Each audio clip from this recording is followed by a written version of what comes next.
boogeyman is real, and you found him. All right, you primitive screwheads, listen up. What's blood for, if not for shedding? I'm your number one fan. I like to dissect girls.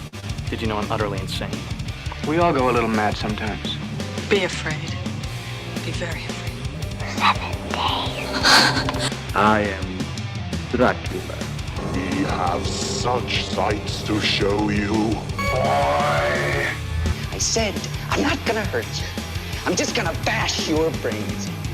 I am the eater of worlds and of children.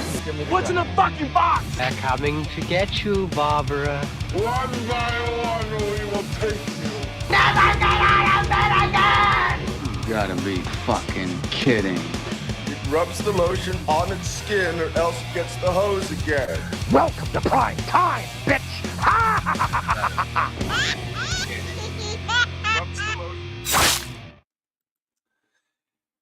Welcome, horror fans. It's Thursday, 7 p.m. Central Time. That means it's time for another episode of the Week in Horror podcast, where that chill you feel is not the weather, it is the show itself.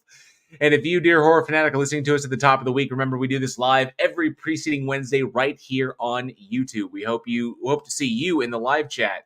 This week we are looking back at select horror films released January 14th through January 20th. I want to thank you all so much for joining me on this delayed episode, which hopefully will be a bloody good time. And I am JL, so thank you all so much for being here. Yes, unfortunately, this is a delayed show because I was sick as a dog yesterday. I was very, very ill, and I couldn't do the show, unfortunately, because I had no energy. You know, there's actually it's a whole thing. But before we get into any of that, because first thing I want to do is I want to put up the Patreon banner and show everybody's names who helped to make the show possible. All you amazing people, love you all so much for helping us to support the show and make the show possible. You guys are absolutely amazing. We do appreciate that, every single one of you, all you boils and ghouls. Thank you very, very much. And if you'd like to check out our Patreon and see all the cool stuff, then you can check it out at the link below. It's down in the description. And I want to say hi to all the people in the live chat, because it was kind of blowing up, seeing as how we weren't live yesterday, but we are live today. I see Casey Cooper's here. It says, first back, well met. I hope you're feeling better, JL. I am feeling a bit better, and I will get into that. But thank you very much, Casey. Thanks so much for hanging out. Angel Rivera as well. Good to see you, Angel. Thanks so much for being here.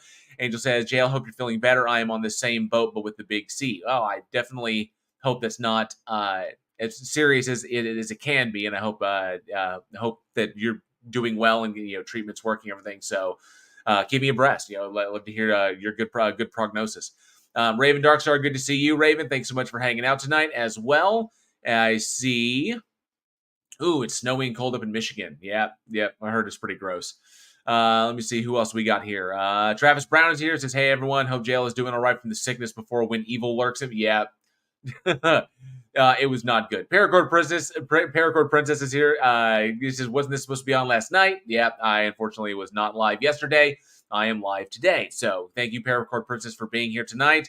As you can tell, I'm still kind of, getting it sorted out. Wrote a note last name, Gabba Gabba. He says, remember, ladies, date a zombie. They are really into you for your brains. This is true. They are. Strange Lex 790 is here. Good to see you, Strange Lex. Joshua Lee as well. Thanks so much for hanging out. Appreciate you being here. Yep, I am solo tonight. Let me see. We all know, wrote a note last name. We all know JL is sick, but how's his health?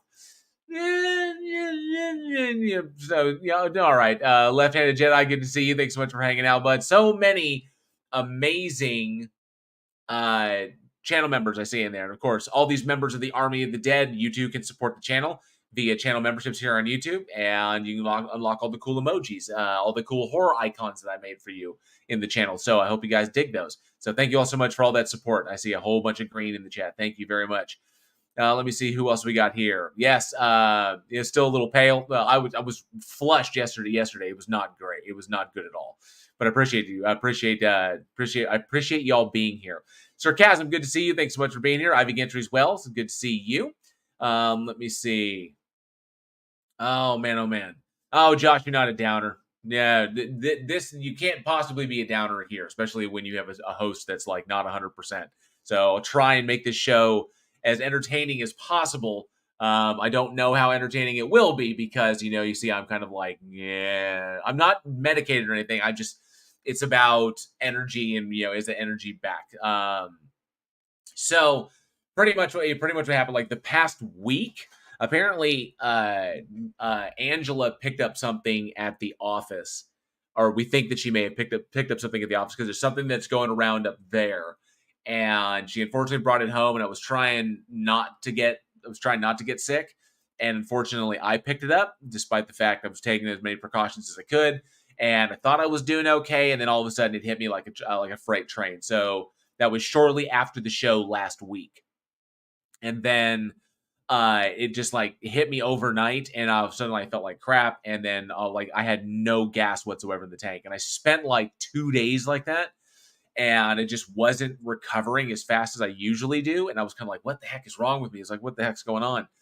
And it was my wife, who realized the possibility was the reason I wasn't recovering as quickly as I normally recover is because my diet has completely changed.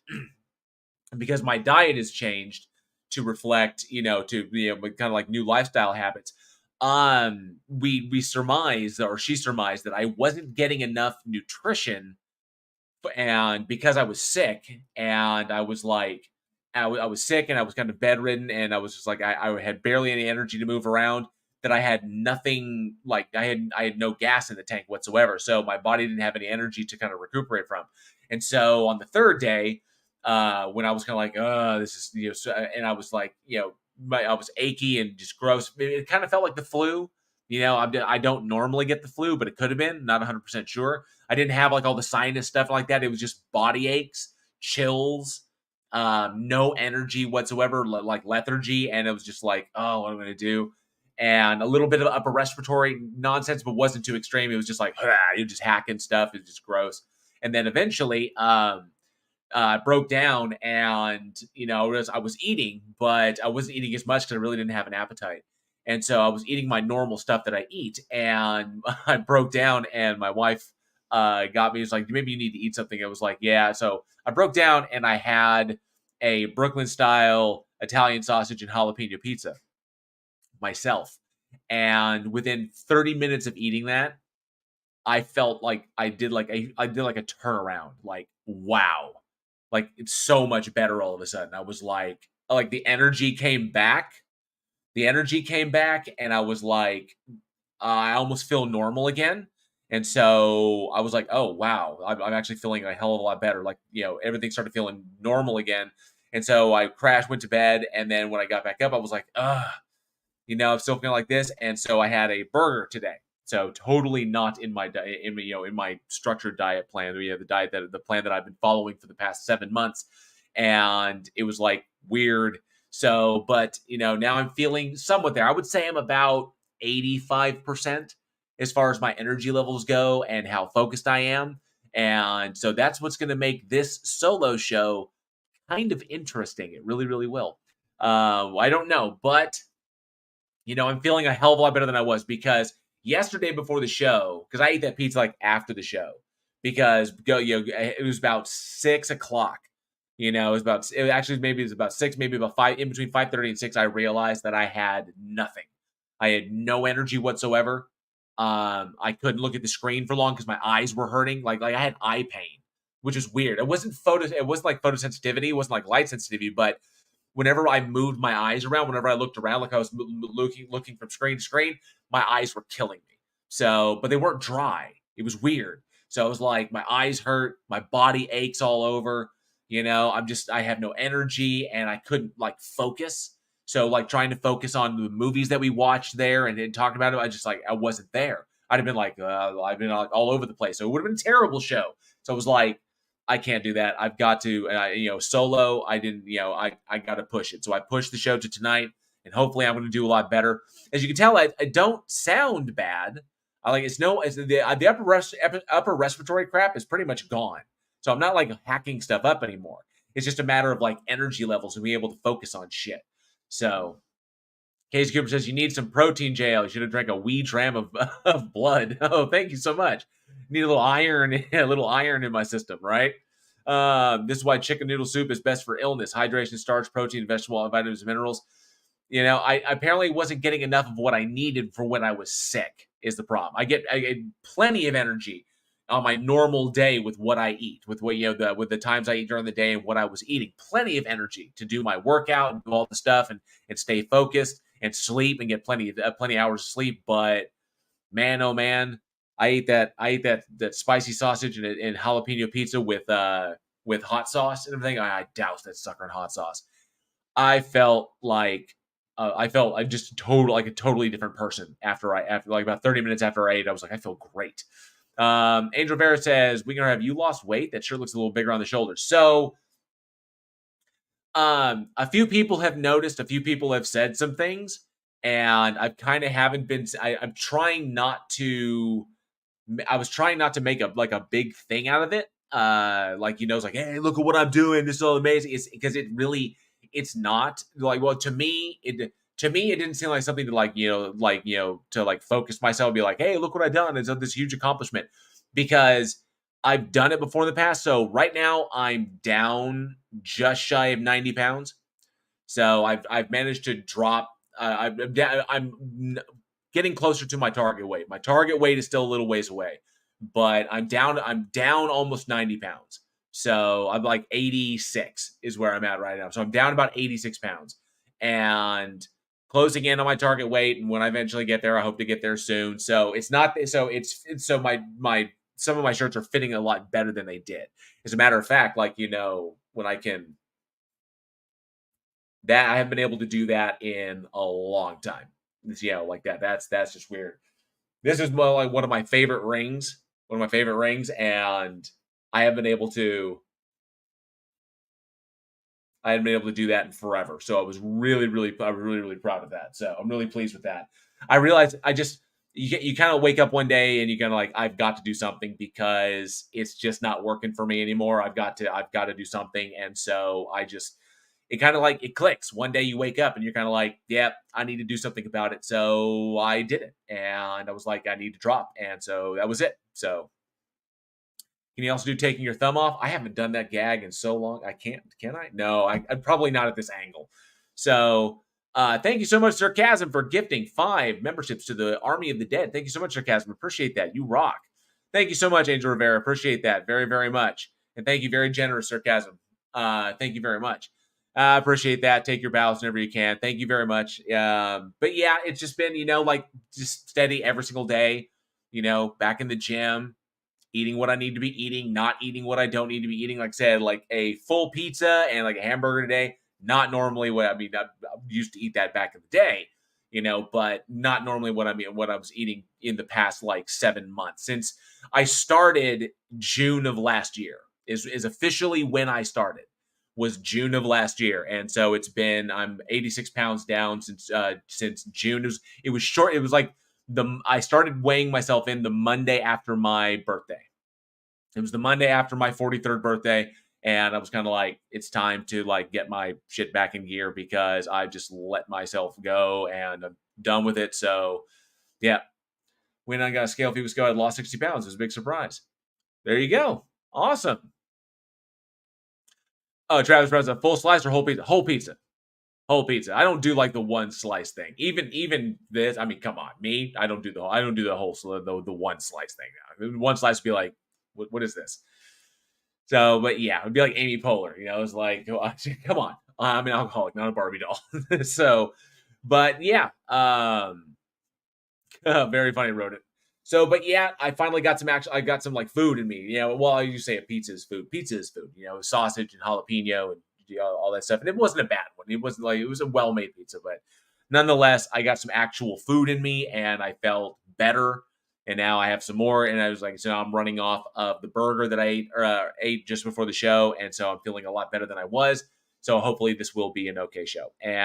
But yeah, so it's pretty much it. So hopefully tomorrow, I will feel better enough, feel well enough to go to work out again. Cause I haven't worked out in the past 3 days and I feel very, very weird. So I haven't done my usual 5K in 3 days. Typically I do a 5K a day, 7 days a week on the treadmill, 5K, good to go. And then, add in weights or do like that. But typically I do 5K a day. And I haven't done it in 3 days and my body feels very strange. So, congrats on controlling your portions. I can't tell if that's a joke. There's no portions if the whole if the whole pizza is a portion. I'm not controlling anything. All the food groups in it, problem solved. This is true. And it wasn't, it wasn't, hey, John Monahan, good to see you. Thanks so much for being here tonight. But yeah, hopefully I'm doing better. Hopefully this will be better, fingers crossed. Unfortunately, don't have the other guys with me here tonight. So everything in moderation. Yeah. Except for when you're sick, apparently. When you're sick, you kind of like get to cheat. And yes, I cheated the past 2 days. I ate pizza and I ate a burger. And that's a big cheat for me. So, but pretty much, I'm down and hopefully I've still got a little ways to go. I'm hoping to be at my target weight by the eclipse. That's the goal. I want to be at my target weight by the time I head down to Texas for the eclipse in April. That's the goal. By April, I believe it's April 8th is the goal. Let me see here. April 8th. So April 8th, I hope to be at my target weight. So that's the end goal. That's I wouldn't say it's the finish line. It's kind of like where you start to maintain, or maybe I'll lose some more. I have no idea, but I'd like to be there by the eclipse. Going down to Texas to see all my friends again and being completely shot of everything I put on. I'll be very, very happy. So that's the goal. All right. So, well, seeing as how I am alone tonight and we don't have, and I don't hear anything from the guys, so fortunately, because I don't know where that would go. See, I'm losing my train of thought because I don't have it scripted. I'm off the cuffing, and when I'm off the cuff and I'm not scripted, it's never going to be good. But I did notice that somebody in the chat brought up the news that a remake of The Blob has been greenlit. I did read about that. I did. That there's actually several things. It's been really, really intriguing. So, because we get bloody disgusting updates to the channel all the time. So we'll jailbreak into all by myself. Yeah. Don't want to be. So they say cheat day every now and then helps keep the diet. That's what I've heard. That is what I've heard. Evening, Cindy Johnson. Good to see you. Thanks so much for being here. Says I'll pretend to be Johnny. I don't know why you do that to yourself. I really don't. Oh, let me see. So yeah, we get updates from Bloody Disgusting on the Discord site. Got some stuff. Lucas Gage and Kyle Gallner and Naomi Scott have all signed to Smile 2. Kyle Gallner should be in there considering he was in the first one and he survived the first one, so he was the boyfriend who watched the lead character unalive herself, so he should be returning. So it's good to hear that he's coming back. Let me see. And and then of course next month, Walking Dead: The Ones Who Live. That will be the one where Rick finally returns. That is debuting next month in February, which I'm very excited about. And then of course, I was wondering what happened to him. Patrick Warburton's finally back, and he's in a sci-fi horror comedy called The Unearthly. Okay, he's a ghost hunter. That one looks like it's going to be kind of interesting. This one got me has me kind of excited. 28 years later, zombie sequel is currently in the works from Danny Boyle and Alex Garland, the cats who originated the first one with Cillian Murphy. Of course, are coming back with a third installment 28 years later, so 28 days later, 28 weeks later, and 28 years later to pick up where that story is going on. So I'm seriously looking for, I don't know when that's going to come out because the first movie came out in 2002. And then 28 days later came, came I think a couple years after that one. And then 28 years later, I mean, that's going to be awesome. So looking forward to that one from Danny Boyle and Alex Garland because it's their story, and I'm glad they're coming back to helm that one. Boggy Creek, those of you who are old enough to remember Legend of Boggy Creek, Boggy Creek is getting a series, so it should be interesting. Boggy Creek, the series, is going to be coming out. I can't remember where that's. Let me see. Oh, a half-hour series now available on DVD. Half-hour series now. Okay, so so they're bringing that one back. Boggy Creek, the series. That's interesting. And let me see. Rosemary DeWitt's coming on Smile 2. Yep, Maggie Gyllenhaal is directing and producing okay, so there's a movie called The Bride, and Guillermo del Toro is currently working on his Frankenstein adaptation. Maggie Gyllenhaal is beginning production on The Bride, which is a Bride of Frankenstein update. Now, this is interesting because this movie has Penelope Cruz as the bride, and then Christian Bale playing Victor Frankenstein, and Peter Sarsgaard, I believe, is maybe the monster. I'm not sure, but this doesn't sound like a Bride of Frankenstein remake. This sounds like a remake of The Bride, the one with Jennifer Beals, Clancy Brown, and Sting. Is possible. We talked about it here on the show. Well, we actually watched it. We dove into that film. I think it was back in season 4. I love that fucking movie because it had Clancy Brown and it had David Rappaport, and they had an amazing chemistry between the two of them. So, Rappaport as the dwarf Ronaldo, and Clancy Brown is the monster, and the two of them, hit it off and become friends. So I really, really thoroughly loved that. That movie. But it sounds like Maggie Gyllenhaal is remaking The Bride, which was a 1986 film. Was it 86? I think it was 86. Correct me if I'm wrong. I think The Bride was 86. So that's coming up. Don't know when. Don't have a date on that yet. And of course, we heard about the Blob remake getting greenlit as well. Wish the guys were here to give their thoughts on those. Clancy Brown way before Mr. Krabs. Yes, this is Clancy Brown, like Highlander age, back in the day. So, Sir Cam says, I don't know enough about cinematography to play Eugene. I'm not pretty enough to be Alex. You're doing the jail thing, so I'm stuck with Johnny or Aaron, and even Aaron doesn't want to be Aaron. Good point. Good point, Sarcasm. Good point. Raven Darkster says, no. Casey Cooper says, too early. It hasn't been 28 years yet. 2002, 2022. 2020, it'd have to be 2028, wouldn't it? No. Yeah, 2028. Well, okay, now they've started production. So it's 2024 already. Could be a couple years of production, year of shooting, maybe 6 months, 9 months of shooting, year of post. Maybe it could be slated for 2028. It's possible. Don't know. It's possible. They could swing it. Let me see. Travis Brown says 28 days later really shows how horrible humans can be. How more horrible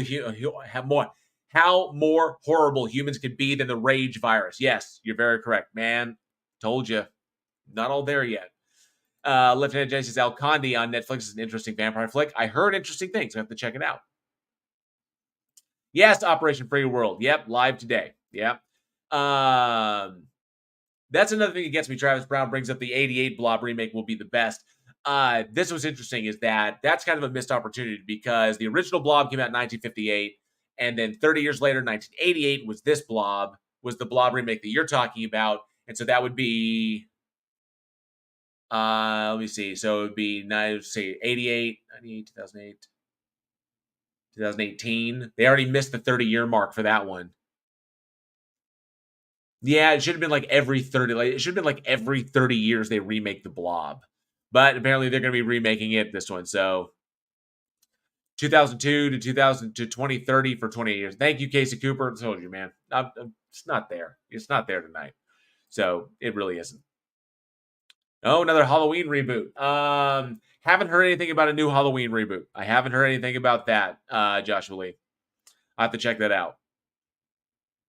That would the Blob remake be around the Trump years. That's hilarious. And Raven Darkster says, do we really want or need remakes of these movies? That's an excellent question. It really is. So some stuff is new. Some stuff is getting remade. Some stuff is getting, I guess, reimagined. So, but of the movies that we talked about, stuff that's coming out, we got a Blob remake coming out. We got probably what looks to me like a remake of The Bride. We've got Smile 2 is coming out, and then of course what was it? Boggy Creek, the series trailer, the Boggy Creek, the series, which is a half-hour series that just released on DVD. And then of course 28 years later, interesting stuff. Plus you got like new stuff like The Unearthly with Patrick Warburton. You got Oddity from the director of Caveat, which Caveat was a creepy damn movie. But yeah, Damian McCarthy is doing Oddity, which is about a creepy mannequin. So if you don't like mannequin movies, mannequin horror films, so bunch of interesting stuff out there. There it is. David Bruckner is writing and directing a remake of the horror classic The Blob. So that's Bruckner. So I won't complain about that one. I don't think so. So, but definitely, I'm going to have to check that out. Underground, a wild bachelorette party ends up trapped in a haunted World War II bunker. Now it's how does a bachelorette party wind up in a World War II bunker? I'm not 100% sure, but that's currently on Screambox. I'm going to have to watch that. Probably watch that tonight. I probably will. All right, but definitely let us know in the comments below what your thoughts are on many of these upcoming little projects. Some of them remakes, some of them continuation, some of them new. Kind of curious what people's thoughts are. Are you looking forward to anything in particular? I'm curious. Javier Hara, good to see you. It says Jello. Thanks so much for hanging out. That blob is huge. Very true. I think I watched this weird one this week. Nick Cage not uttering a single word, killing animatronic Satanist was fun. That would be Willy's Wonderland, Ivy.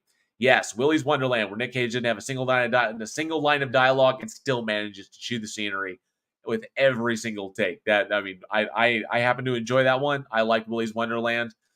Thought it's basically a FNAF rip, but it was fun nonetheless because it was Nick Cage. All right, so given that, man, you can tell I've got no fucking energy whatsoever, none whatsoever. But the show must go on. It must. Gotta wet my whistle.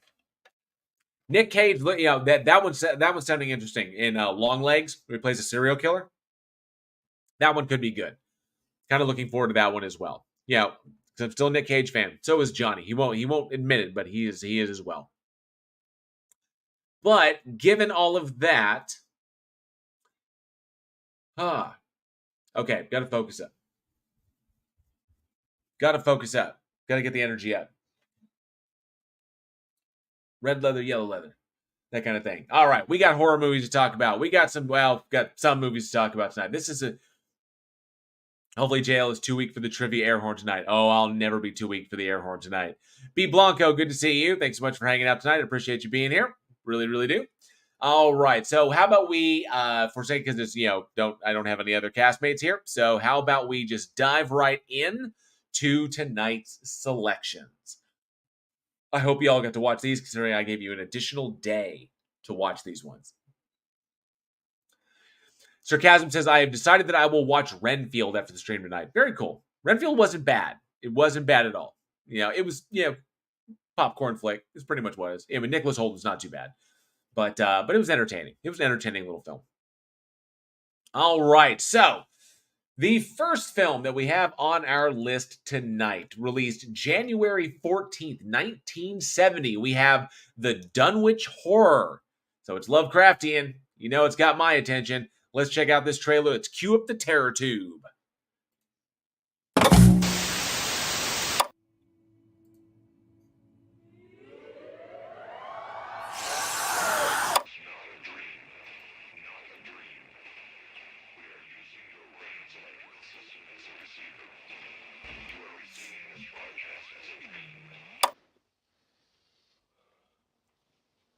Hello? I've just had a nightmare. Not to worry, I've just the thing.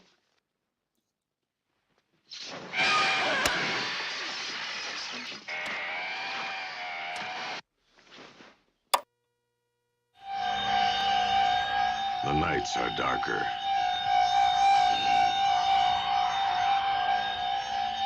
And night is when it happens in the Dunwich Horror.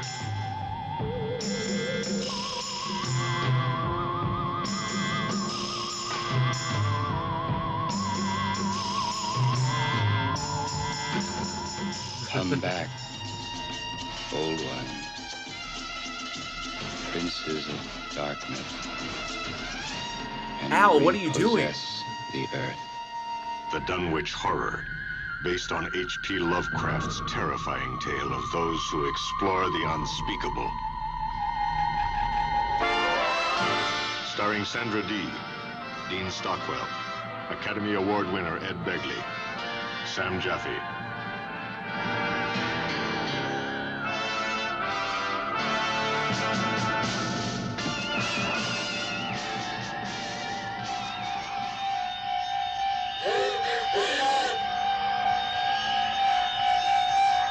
He believes the history of horrendipity written here. The love story of a girl looking to the future.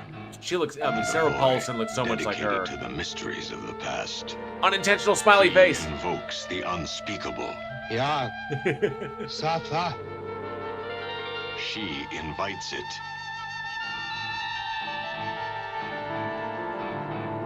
You're one of us now.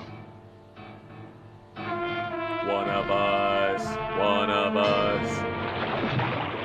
It's a depthless paradise of terror where fear eternal lives.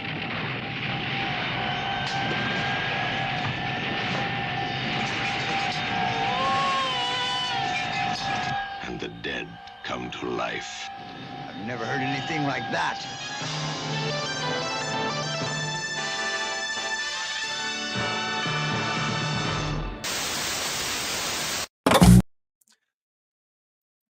Yes, that was the trailer for the Dunwich Horror, 1970s version of the Dunwich Horror.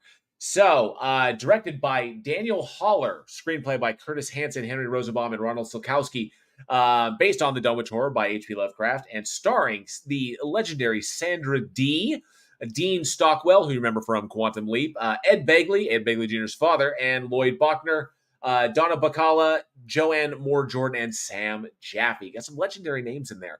The film itself, if you're familiar with the story, but if you're not, the film follows pretty much the youngest, or I guess the Wilbur Whately, who lives on kind of the outskirts of town and of Dunwich, and has his family name is kind of like cursed amongst the town, and so he is attempting to create a ritual or utilize the spells Necronomicon to open up a doorway to allow the old ones back into the world, and needs a human sacrifice to do so. And that is his objective is to lure a young woman to his estate and have her be the unwitting portal through which the old ones will come through. That's the whole purpose of it, and how her friends and her mentor are trying to save her. And Wilbur Whately is played by Dean Stockwell. So it's a little different. Like the setup's a little different from the book itself, from the actual like short story. The whole thing with Whately being like all deformed, because the people never see his leg. Turns out he had like goat legs and stuff, and so like that. None of that is done. He does have kind of like a weird way of like moving, so they're kind of emulating that. Not to mention he's got the thick woolly hair and the thick eyebrows and everything, because he was supposedly like goat like, because Yog Sothoth, the goat of 1,000 young, is supposed to be what the old one is. So the black goat of 1,000 young. So, but yeah, is essentially what it's supposed to be. So, because he was supposed to be he's like the offspring of Yog Sothoth, but the ritual failed. And then, of course, the actual monster, the Dunwich Horror creature, is his twin brother, who everyone was told died, but actually they were keeping, locked up in the house until eventually goes free and starts rampaging across the countryside, killing everybody, until Wilbur himself dies in his ritual. So, which it ends a little differently from the short story. So there's some liberties taken there.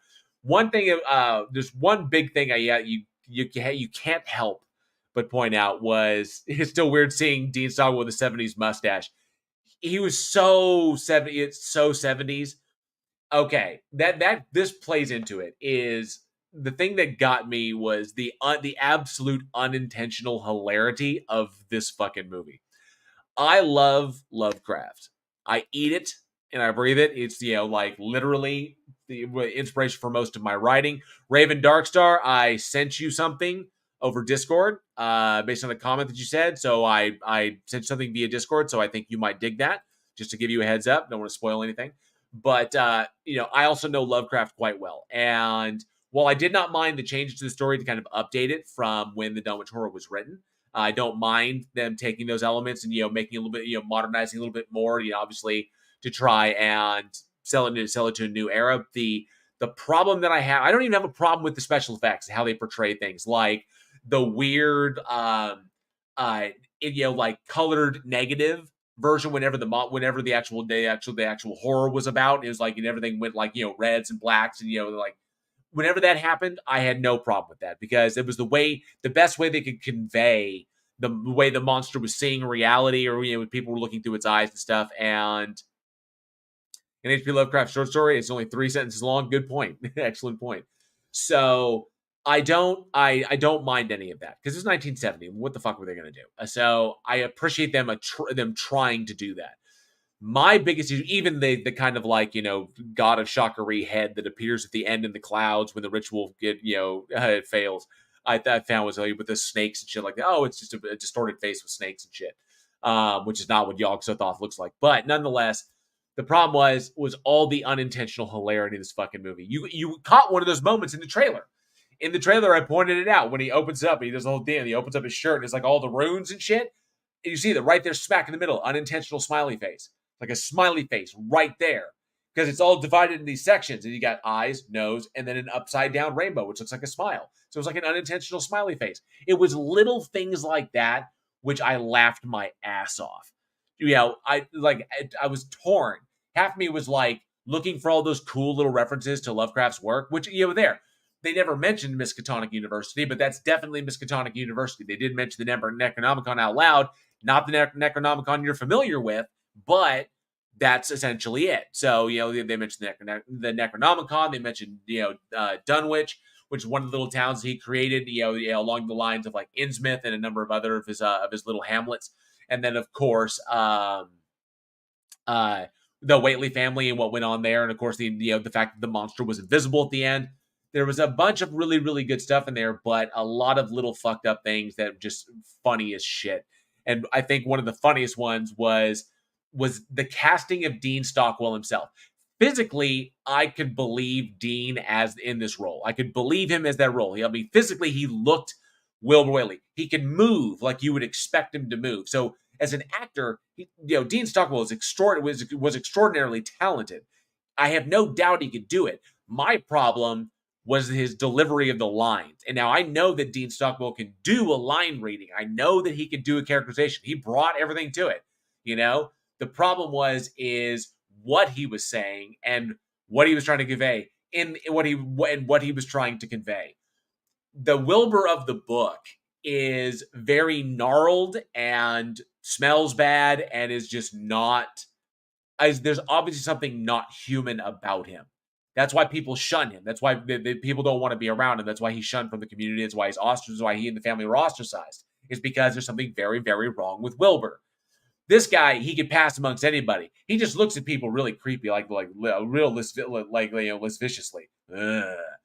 That was my problem, was that he comes off less creepy and more like 60s hippie professor lecture thing going on. So I saw a little too much Al in that role, where he's kind of like, and especially with lines, the line that fucking got me. And please let me know in the comments below, or just like, put something in the chat to let me know that you saw this too, that you cracked up too if you watch this movie, because that moment when they're talking and he asks her, he's like, because they're being frank. He's like, we're going to talk about sex.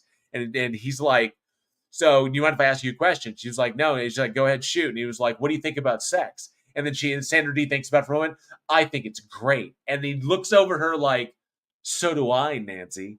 And I was like, it was stuff like that I had to pause it. I was laughing so hard. Little moments like that, which were just so absurdly ridiculous in either the way a line was delivered or the way something was portrayed or whatever. It just, the unintentional humor in the whole thing. Either Dean Stockwell going way too far, trying to sell the creepiness of this guy, Sandra Dee being like set up as this really intelligent young woman, yet then immediately swayed by Whately coming in there and be like, when nobody else is. How Ed Begley's character, Ed Begley is kind of like, how he's almost bipolar in his, like, he's like a perfect gentleman. Oh, pleasure to meet you. Yes, I'd love to sit down and talk about the history of your family. This is great. Hey, can I take a look at this book? Hell no. Get away from me. You suck. Pleasure to hang out with you like that. Just the everything was so off kilter and off balance. It's almost like the movie didn't know what it wanted to be. And that, when you look into the backstory, when you look into like the background of the film, it makes sense, because I think what happened was that this movie suffered from what I've come to call the Corman effect. The film in itself was executive produced by Roger Corman. So it was produced by Alta Vista Productions. Roger Corman was an executive producer on the film, and what's his name? Daniel Haller. Daniel Haller worked for like the longest time underneath Corman as an art director and as a set designer. So he designed sets for like Roger Corman's entire Edgar Allan Poe series, which he worked on The House of Usher. He worked on The Pit and the Pendulum. So he came up kind of underneath Roger Corman with his tutelage. And this movie, The Dunwich Horror, was his directorial debut. So, or no, I think it wasn't his directorial debut. No, he directed Die Monster Die, and then Die Monster Die, which is based on The Color Out of Space. And then he directed 2 motorcycle movies, Devil's Angels and Wild Racers, and then he did The Dunwich Horror. So he already had a familiarity with Lovecraft, which is probably why he got this one, because that was his first movie. Now, Die Monster Die was not bad at all. It was 1965 when that came out. That was not a bad film, and it came out for AIP, which had an interest in that kind of like off-kilter horror film stuff at the time. So I understand why he got Dunwich Horror, but you could tell there was some really weird kind of a hybridization of 2 different types of films here. It pulled away from the Lovecraft influence and went more into the kind of esoteric post-LaVeyan Satanism feel, because that's where we were getting all the kind of like ritualistic shit. That's all like LaVeyan-esque Satanism is what that was. The stuff with the knife and all the movements and everything, and the book in between the leg, like all the goblets and stuff. That's all LaVeyan. And so, because LaVeyan Satanism came around in the 60s, after he did, which I think was 1966, 1965, or 65, 67, I think, if I get my dates right. But when it was becoming the rage and it was becoming more popular, especially amongst rich people, I can see why they took that and they used it to influence the ritualistic notions that were going on the Dunwich Horror, which is what Haller did. The problem was that it doesn't really match the book, because what's going on in the Dunwich Horror is just reading from the book itself. It's just spells in the book that you have to read, and then the big conflict of the first movie, the big conflict of the story, is that Wilbur has to get his hands on the Necronomicon, and he's got to do it before something bad happens. And so Wilbur is fighting, and he breaks into Miskatonic University to steal the Necronomicon, and unfortunately gets killed in the process of doing so. I believe he gets attacked by dogs, I think he gets attacked by a guard dog or something like that. But anyway, he winds up dying, and upon his death, his malevolent twin brother, who's the actual like monster they've been hiding in the barn, breaks out of the barn and goes rampaging across the countryside, killing a bunch of people, and then just disappearing into the night. So that was the whole key right there. And this one, they took it a little bit different direction. Now it's really more of a like satanic ritual thing, and we need to focus on the human sacrifice aspect and the sex magic thing, because that's where the whole orgy implementation comes in. The whole like when she's dreaming, and then all the hippies, all like the unwashed hippies, are all climbing all over each other like that. And that was another thing that that kind of stuck out to me. I see that despite being taking elements from the Dunwich Horror, Curtis Hanson, who, if people are not familiar with that, he passed away in 2016. This was his first real major writing gig. He was involved in the Dunwich Horror in this one, And then he himself directed Sweet Kill in 1973. That was his first movie. But when he broke in, I can see why the general influence was what was popular in culture at the time and not the actual book, because the book is so far removed, and trying to put and make it look interesting, I don't think would have played very well, especially to audiences at the time. Not when you don't have an environment like Sam Raimi does, when people reading out of the Necronomicon, you have a big scary fucking book that looks terrifying. That was still years away. In this one, they pretty much took a like old looking tome, put some satanic elements or some Levian Satanism elements into it, and they have it run with that. People will be familiar with it because it's in the news, it's in popular culture, and not to mention, they definitely the demonization of counterculture in this one, because Levian Satanism and the counterculture of the 60s, the free love, free sexual expression, literally all I got for a film that came out in 1970 to showcase what went on there, what was going on in her dream sequence of the unwashed hippies rioting all over each other and having a mad sex orgy. And she's like, she's like getting off on it, whatever. That's like straight up, Woodstock imagery right there, because Woodstock was a notorious, muddy time, and people did, whatever. And, up there in the 60s, and you can't help but take that imagery and then put it across to, Satanists performing sex magic, which is what that was all about. That's what the origins are about, was to generate sex magic so you can harness it for spell casting. And that's where all that went into this. So what you're seeing is kind of like the influence of what was going on in the 60s and the 70s, what was popular at the time, influenced a kind of pseudo Lovecraftian adaptation that took some elements and characters across the board, and then for some reason decided to cast Dean Stockwell as the main villain. And it doesn't really get to be villainous until the very, very end. When he finally has that showdown with Ed Begley's character, he's like, he's got the knife and he's trying to like call forth the Yog-Sothoth. But then they drop the ball again when Ed Begley comes in and starts like yelling like the language at him, starts like yelling the Cthulhuanic language at him. But we have no like idea where it came from. There's no setup there, which is interesting. So. There was a bunch of issues with it. It was unintentional hilarity. It dragged in a lot of places. It didn't need to drag. The color palettes, unfortunately, did not lend themselves to building tension and suspense. There was a lot of sequences that were done out in broad daylight, where there was plenty of sunshine and well lit spaces. And you don't really get a Lovecraftian feel until either when her friend Elizabeth opens up the door in the house and lets out his brother, and all the hands come out, and all of a sudden, like, her clothes just vanish, it literally grabs her and starts like, blah, and then like her clothes just slowly vanish away from her, which I thought was hilarious. And then, of course, not until the very, very end, the very final act, when she's like in her, Satanist sacrificial gown, and he's in his little robe, and he's got the book and the knife and everything, and like it's all looking very Levian. And so I think this one was a solid attempt at adapting Lovecraft, especially for 1970, but so many things did not work for it. But I get what they were trying to do. But at the time, there were better adaptations. Die Monster Die was a better adaptation of a Lovecraft work than this one was. I think they went for Broke, which is not bad. It's a pretty good intent.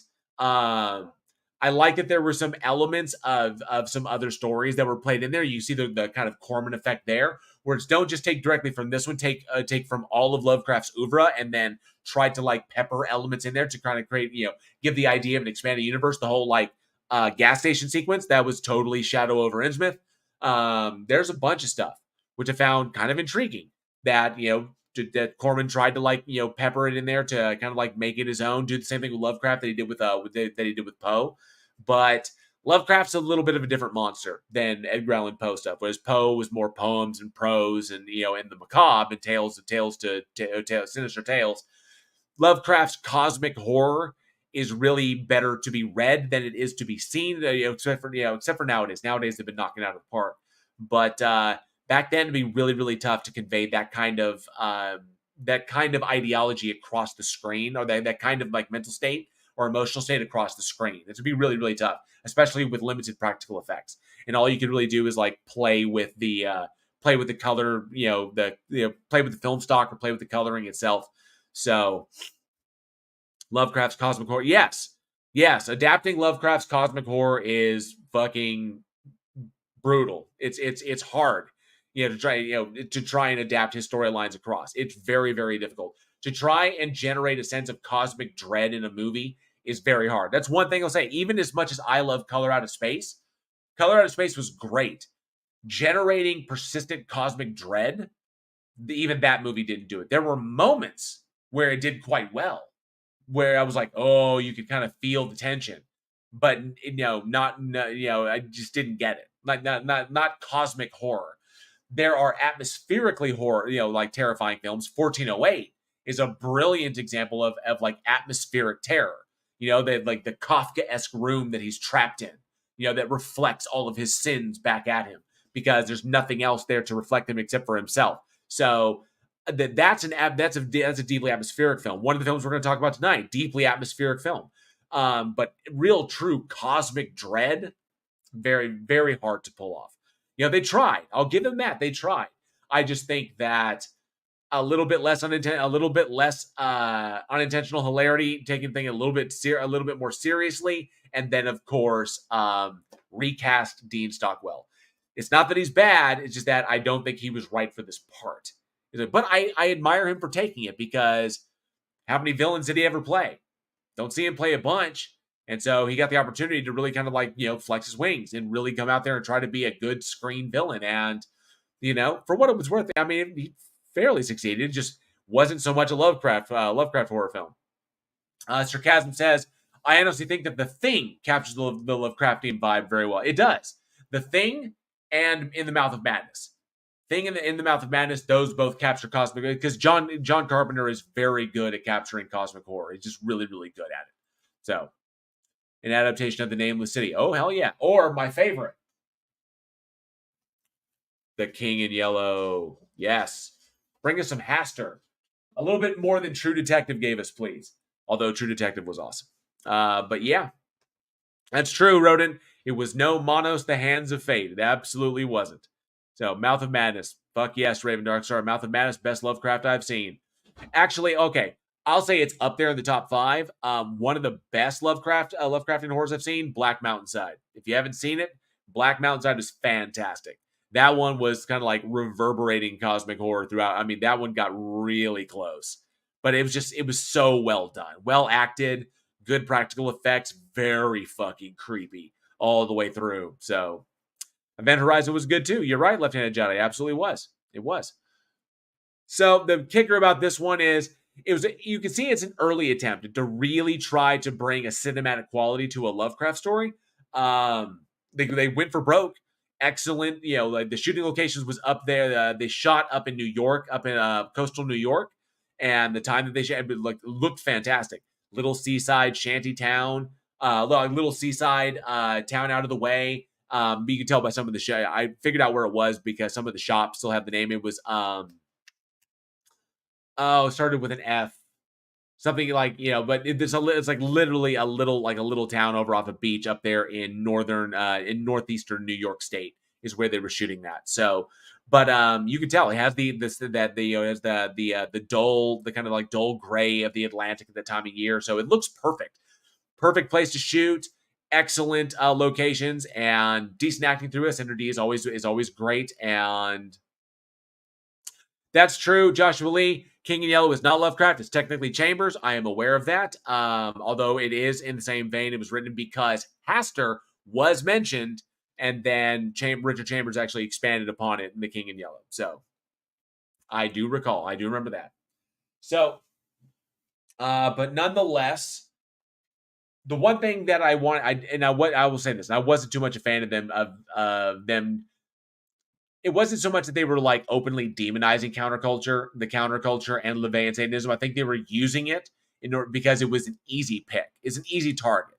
At the time, it was kind of like, let's portray this, summoning evil dark gods. Well, what's the nearest thing that we have that's like kind of like relevant? And that would be like LaVeyan Satanism at the time. I think it was cheap and it was easy and it was just something they could throw together, write what instead of coming up with something original. So I think that was the issue there that I really, it was just kind of lazy. It's just kind of lazy screenwriting in my personal opinion. So a little less laziness, a little less unintentional hilarity, recast Dean Stockwell. You might have a pretty decent little film right here. But my question for the audience is, given that this, I believe Dunwich Horror tried. It tried its best. Haller did the best he could with what he had. And I think this film suffers as much as succeeds from the Corman effect. I don't think you can treat, I think Corman was wrong. I don't think you can treat Lovecraft like Poe, but valiant effort in him trying to do so. It would have been cool if it really kicked off and he'd been able to do more of the stuff. That'd been great. But unfortunately, it wasn't to be. So my question is, of all the Lovecraftian adaptations of the stories, not Lovecraftian horror movies like The Thing, Mouth of Madness, or things that were taking inspiration from these things, but of all the ones like Dreams in the Witch House, The Rats in the Walls, Dunwich Horror, Color Out of Space, whatever. Of all of them, what do you think is the best? What do you think is the best, or what has been your favorite Lovecraft adaptation, like a legit adaptation of a Lovecraft work? So there's a number of them out there. A couple times, Color Out of Space has been done really well. Dreams of the Witch House has been done pretty well as well. But your favorite adaptation of a Lovecraft story. So definitely love to know. Let us know down in the comments below, or weekinhorror@gmail.com, or of course in the live chat. And give us your thoughts. There's a bunch out there, but the ones that not are Lovecraftian in nature, but ones that are direct adaptations of his work. I'm very curious. Sarcasm brings up Robert Chambers, Clark Ashton Smith, Robert Bloch, about 4 others were in the Lovecraft circle that corresponded with HP and wrote in his universe. Fuck yeah. Sarcasm said Sam Neill did the right thing in Mouth of Madness. Oh, he gave in? Yeah. Lieutenant Jedi says, Die Monster Die pops into my head. Fuck yes. Die Monster Die. We were talking about that one. Yep, that was, what was it? Curtis Hanson. Where was it at? No, wait. No, it was Haller. Yeah. Because that was Haller's first film. Haller's directorial debut was Die Monster Die in 1965 for AIP. And it was an adaptation of Color Out of Space. So, yeah. Dreams in the Witch House. Yeah, an adaptation of that. Yep. Ooh, From Beyond. Wrote no names. It's From Beyond. Very cool. Very cool. I'd say some good adaptations are in Cabinet of Curiosities. They absolutely are. There's some good ones in that one if you haven't seen it on Netflix yet. Yeah. All right. Let's move on to our second one. This one's just fucking great. I wish the guys were here to talk about them, because this one is awesome. Released January 16th, 1996. We've got Night of the Scarecrow. Let's check out this Let's check out this trailer. Cue up the terror tube.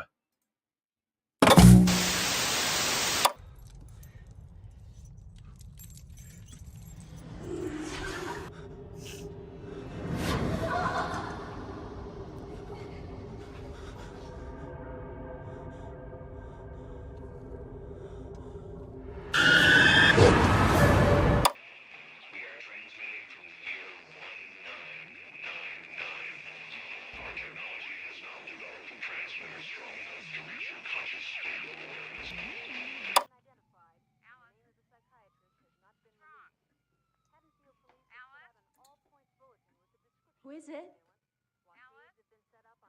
Who is it?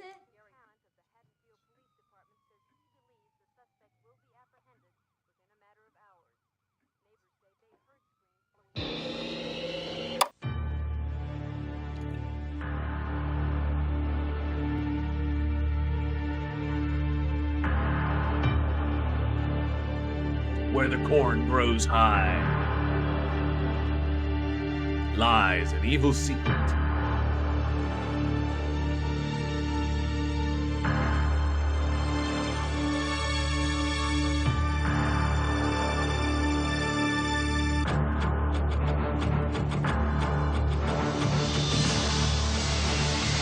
I saw something. What do you mean? It was an accident. What the hell else could it be? But what if it wasn't an accident? You look like you just saw a ghost. It's like they're protecting some nasty little secret, but nobody knows what it is. This is hysteria running out of control. 2, maybe 3 murders in the last 2 nights. It's not being done by a man at all. If we don't hurry, they're all gonna be dead when we get them. Come back. Dad?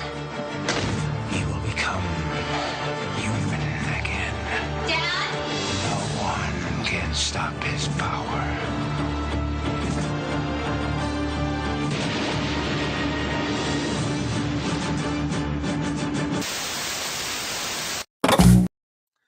Woo, that was intense. Yes, trailer. Missed opportunity there is like the pre should have been he is risen. That would have been I would have put that in there. But yeah, that was the trailer for Night of the Scarecrow. So directed by Jeff Burr written by Reed Steiner and Dan Mazur, and starring Elizabeth Berendise, John Meese, Stephen Root, Bruce Glover, Dirk Blocker. Number of names were actually in this one: Gary Lockwood, John Hawkes, Christy Harris, Dwayne Whitaker, Joe Unger, and John Lazar. So like a bunch of names. I was like, so kind of surprised, how many names were actually in this bad boy. And that was Howard Swain as the Scarecrow himself. So apparently the story follows a small town that after a particularly devastating drought, the townsfolk make a deal with a warlock who gives them basically they agree to give him like complete immunity for any actions he does, for anything he does, like complete like criminal immunity in exchange for a bountiful harvest next year. And so everything is great, and the harvests are coming in. Everybody is everybody is happy, and all the money is coming in. So and everybody is happy, but he eventually, slowly, the warlock begins to seduce the townsfolk into hedonism, and then the elders like turn against him, crucify him, and then bury him in the cornfield and seal him in this tomb. Well, many years later, the inadvertent, drunk idiots of the town release him, and his spirit goes free and possesses a nearby scarecrow, and he goes on a killing spree to get his power, to get his book back, to get his grimoire back, and get his power back. So, and try and turn back into a human, get his revenge. So, this movie is fucking fantastic. I hope that all of you got to see it. Stephen Root, Stephen Root of King of the Hill. I didn't hear about that, Travis. That's a bummer.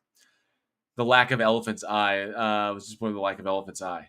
That's also feels like an adaptation of Goosebumps. The Scarecrow Walks at Midnight. Travis Brown. Okay, so he wants you to, Malachi. Night of the Scarecrow, starring Ann Coulter. Very nice. Wrote it in the last name. Very good. So, the script is so full of plot holes that I firmly believe was written on Swiss cheese. Even the expo dump by the priest in 47 minutes was shot full of holes by the finale. So, okay.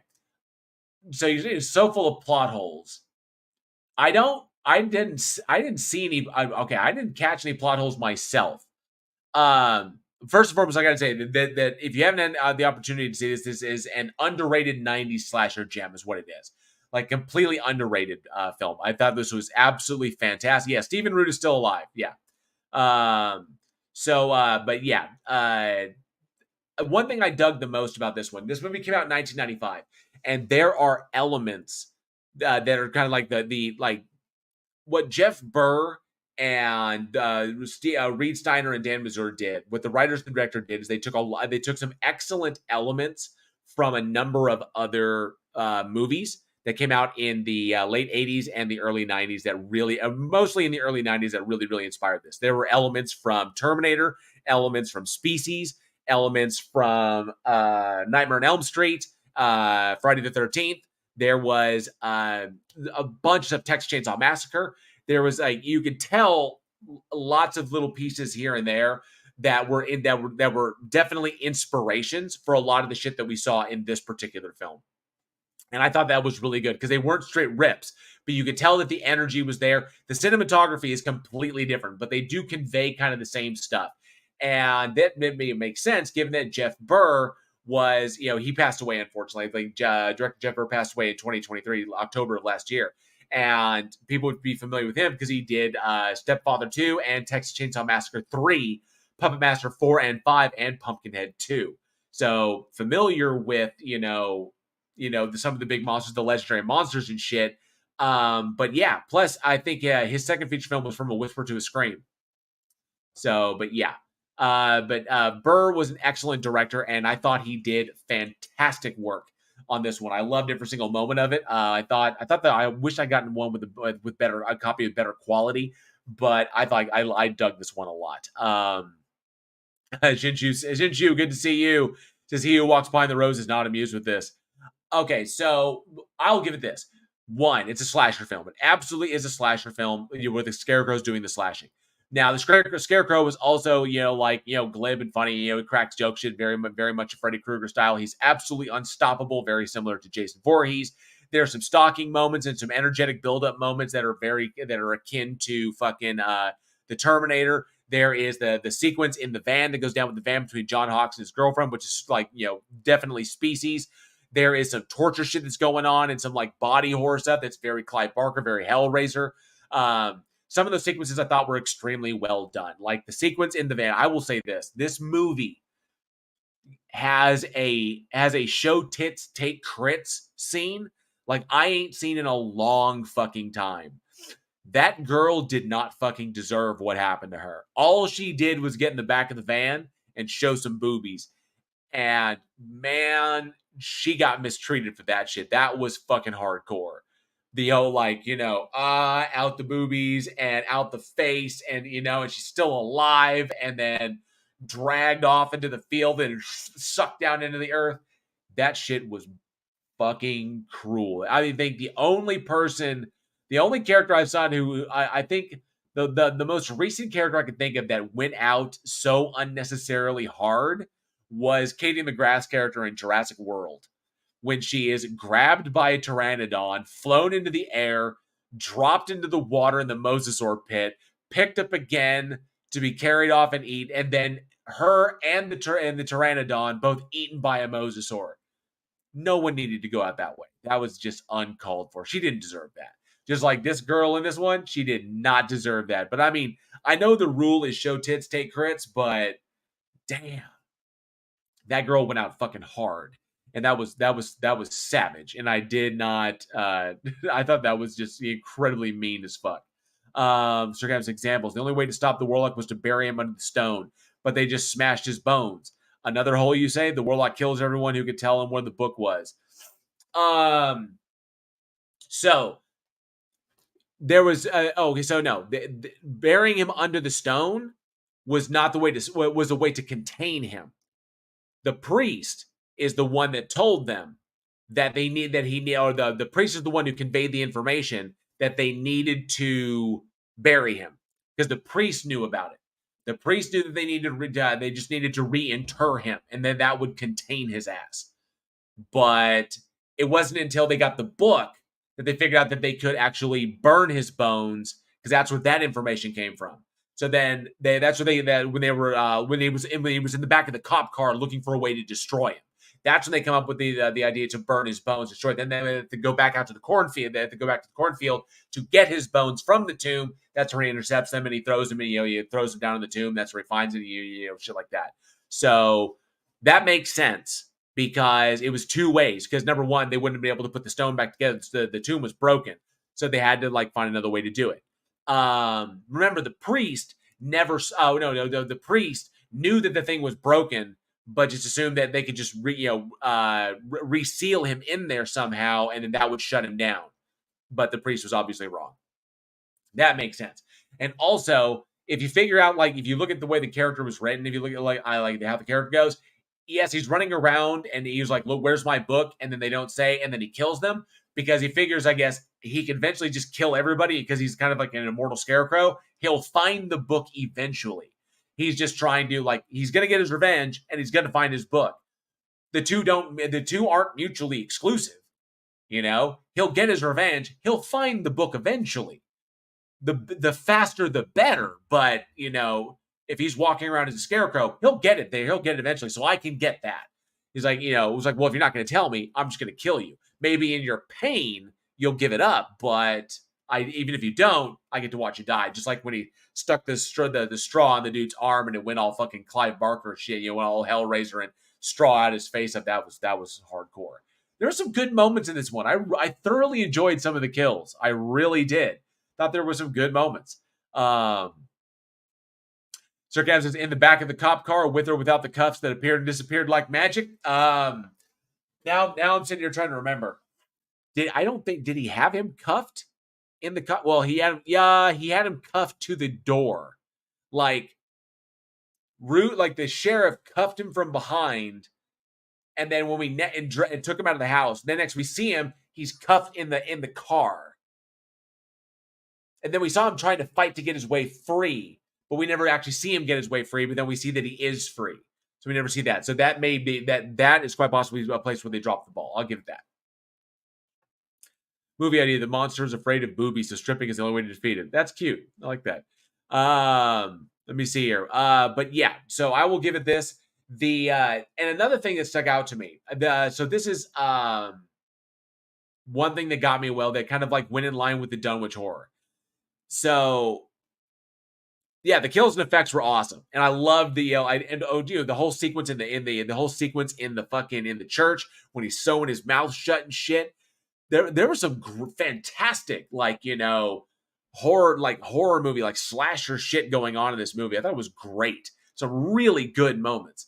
The exposition sequence ran a little long, but I love that moment, especially when he gets the bones and he sets the bones up underneath the fucking post holder, and he's like, ah, and he screams and boom, and the fucker explodes. It was great. But then they drop the hint the seed that she put, the seed that she spits out before it goes all species in her stomach and shit, and then it buries itself down into the ground. But then they don't explore that anymore. So they drop it for kind of a sequel, but then the sequel never happens, but nonetheless, there were some great fucking moments in this one. One thing I noticed, this is really intriguing. This came out in 1996. And so this is over a decade, almost 20 years. I think, coming up on 20 years past the satanic panic here in the States. But one thing I found intriguing, and I wish I could I wish I could talk to the writers, figure out if this is true. And let me know if you pick this up, sarcasm, for anybody else, that the warlock didn't actually do anything bad. He didn't kill anyone. He didn't sacrifice anybody. He didn't actually harm anyone. He didn't actually break any laws. Everything he did was completely legal. Like a bunch of consenting adults wanted to get together and have sex because everybody's prosperous, prosperity's on the high because there's no more drought, and he solved all that, and everything is fantastic. He solved all those problems, and now everybody's happy and thankful. He didn't actually break any. He didn't rob anybody. He didn't steal money. He didn't steal people's food. He didn't kill anyone. He didn't grape anybody. All he did was hang out with me and let's all have copious amounts of sex. That's all he did. And then it's when the town elder's daughter gets seduced by him to join in on the escapades, he gets pissed, and then they betray the warlock, and then they bury him, and then they crucify him. They crucify him he dies for 2 days. They crucify him, and then they throw him in a hole in the cornfield, and then just leave him there. That's it. They're done with him. Okay, and then everything returns to normal. So, but he didn't actually do anything bad. He came and said, I'll solve your problem. You just can't prosecute me for anything. Now we're all going to have a shit ton of sex now that all the problems are solved. Oh, you're mad at me because I'm having sex with people. Because they're having sex with me and, we're having big orgies. And it's offended your sensibilities. Now you're going to kill me? I get it. The actual, and if you watching this, the warlock didn't do anything wrong. Until he came back as a supernatural entity. Now he's killing all the people that murdered him, and he wants his book back so he can become human again and get his life back. That actually makes sense. So I was like, it's a slasher film, but it's also kind of like a revenge film because he didn't do anything bad. All he did was come in and solve all the problems, and everybody wanted to have sex with him. That's pretty much it. Just like orgy stuff and he wasn't sacrificing. It wasn't like he was sacrificing animals. It wasn't like he was like, hail Satan and like this. It wasn't any of that. It was just using sex magic to do his stuff. Very LaVeyan in that respect. And so I got the demonization of Satanism and satanic imagery And the idea of like, sex magic and group orgies and sexual liberation and expression was once again utilized as a trope in order to turn what, is a bad guy, which wasn't a bad guy, into a bad guy so that they can sacrifice that. And then, of course, but then it comes around and the priest is like, it's all our fault. We did this. And of course, he's referring to they invited him in and allowed him to do this. And they gave him like, immunity from doing any like sexy stuff he wanted to do. And then they betrayed him. Then they went back on their words and they murdered him. So I get that he admits it's their fault. But in actuality, it wouldn't have mattered. The drought was solved. People's lives were saved. Now he wants to get horny with a whole bunch of people. They want to get horny with him. No, he's not putting spells on people. They're coming to him. All is good. Yeah, they couldn't handle it. Their Christian sensibilities couldn't handle it, and so they had to demonize him and vilify him. So I found that to be kind of like intriguing in that respect. I was like, I wonder if they were like, pointing out the fact that the devil's not actually the bad guy. If you actually read the story, like, he is not. The devil, says like, here's this, here's freedom, and here's like the problem solved. And it's like, and all you got to do is this, and you just like freedom and the whatever. And then of course, no, and then they betray him. I found that to be very, very interesting, a very interesting parallel. I wish I could talk to the writers to figure out if that's exactly what they were going for, because that would make a lot of sense. So I thought that was very, very, very fascinating shit. But otherwise, really a fun, heavy on the homages. I kind of wish that I had done a bloodbath debate with the Scarecrow, because this fucker was powerful as shit. He really was. I mean, he had everything. He had weapons. You could do weapons. He could use his straw to attack people. He could infect people with his seeds and have them sprout out vines and shit. Do all that crap. And then, of course, he had I don't know if anybody out there plays Magic the Gathering, but he had straw walk. So instead of planar, he was a planar walk. He had straw walk, like he could teleport through straw and shit, which I found was fucking hilarious. So many good moments in this one. Really thoroughly enjoyed it. If you can find a really, really good copy, I definitely see if you can find a copy of it that looks better quality than the one that I watched. But nonetheless, it's still a lot of fun. And but yeah, Night of the Scarecrow, not bad. Good and violent. A lot of good, interesting kills. Lots of good. Really, really heavy on the homages from Barker and Cameron and Dante and a number of other heavy hitters of Carpenter. A bunch of really, really good shit in there. So I hope you all dug this one as much as I did. But then, there's a question that I want to ask. I want to ask the audience. Scarecrows. Now, scarecrows have often been, they're utilized to varying effect. In horror films, always about the scarecrow coming to life. The imagery of it's kind of like, the person, whatever. I feel that it resonates in culture because of the similarities to the crucifixion, which is why people kind of like associate it with that. But because it's not Christ, and it has an almost, I would say it's a darker sense to it. It's like, this crucified human being being used to scare things, as opposed to the image of a person crucified being used to give people hope, which is in and of itself very fucking weird. But because the two of them are essentially, they're kind of like the same thing, but with two completely separate meanings. One says, salvation. The other one says fear and stay away. So my question is that I think that's why scarecrows have become kind of like a staple in the horror genre, become like fearful in their imagery, or like, terrifying in their kind of cultural identity. So my question is, what do you think is the best scarecrow horror film? Because there's several of them out there, or ones that have used scarecrows to an effect. There's Scarecrows, there's Revenge of the Scarecrow, there's Night of the Scarecrow, there's Dark Night of the Scarecrow, there's Scary Stories to Tell in the Dark. There's a bunch of them.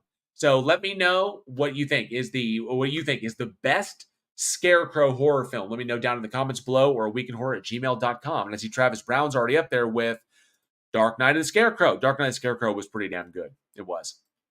Running No Last Name says, now I want to listen to Scarecrow by Ministry. Ooh, Angel Vera, Scary Stories to Tell in the Dark. Fuck yeah. That one was creepy as shit. Harold the Scarecrow. That one was pretty fucking creepy. Ooh, Batman Begins. Scarecrow. Would you like to see my mask? Jeepers Creepers. Yes, when the creeper posed up as a scarecrow. That's not my scarecrow. I liked it in Jeepers Creepers 2 when he's up there and then he glances and then comes back. I actually kind of dug that one. That's one of my favorite. Yeah, it was like, and then he doesn't realize what's up there until he and I love it. It was constantly backlit by the sun, so you really is shining out until he saw the talons on its feet. So really interesting stuff. But yeah, scarecrows. Scarecrows don't even scare crows. Yeah, this is true. All right. So I see what Raven Doctor says. We said we can skip this next one. We're not going to skip this next one because this one is legendary. Legendary. It absolutely is. And you can't fight me on this one. It's absolutely legendary. Let me cue that one up. Excellent. So, for our next film on the list, released January 18th. Jinju says only clowns are scarier than scarecrows. What about a scarecrow clown? What about a scarecrow clown? Yeah,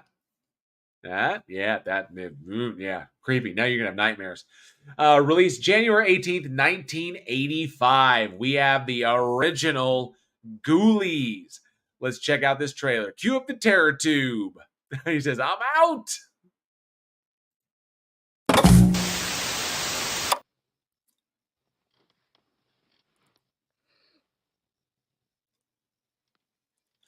Fuck off. Kid, you gotta be outside your mind.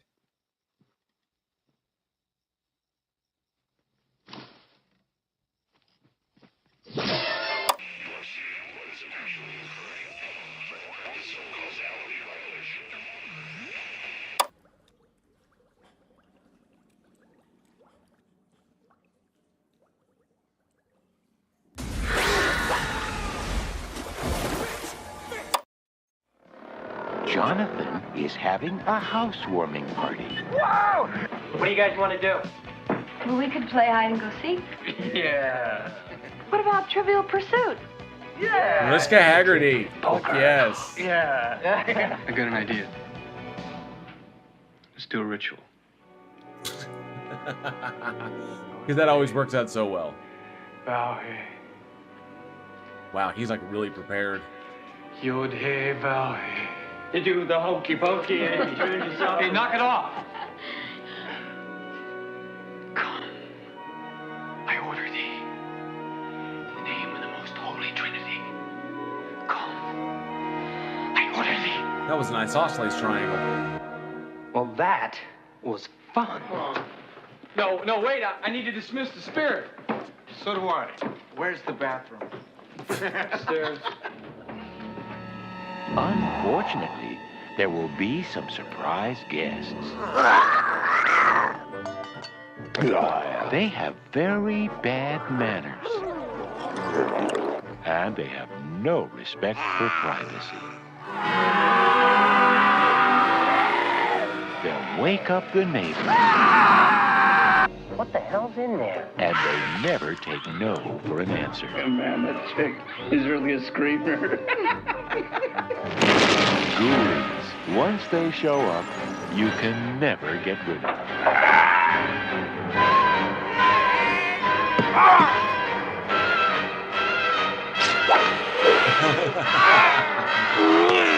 Ghoulies, they'll get you in the end.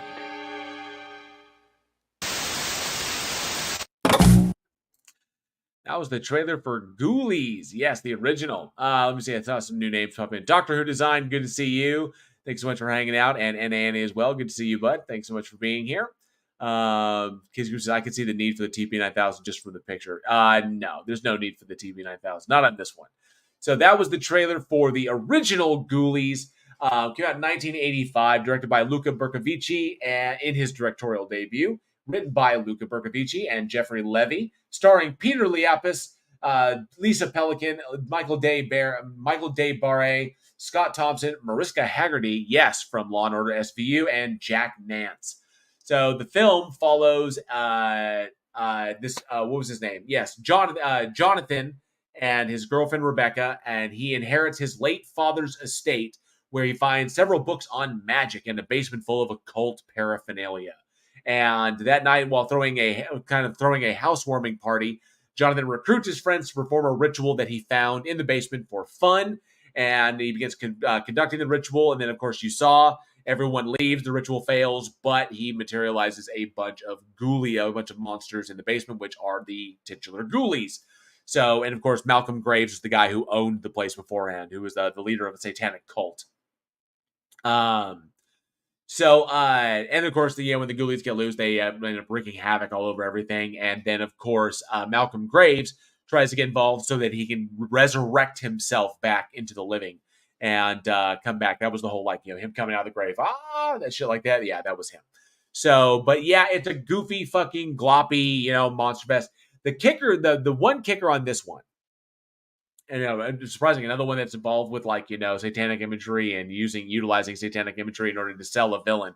The kicker on Ghoulies was the focus of the movie, which is this really, really weird. The focus of the movie is not really the monsters themselves, which is odd because unlike the Ghoulies 2, when that one was absolutely the focus of the monsters themselves. That they were the primary focus of that was in the sequel, and then of course in Ghoulies 3, which is Ghoulies 3, which was I think Ghoulies Go to College, and then Ghoulies 4.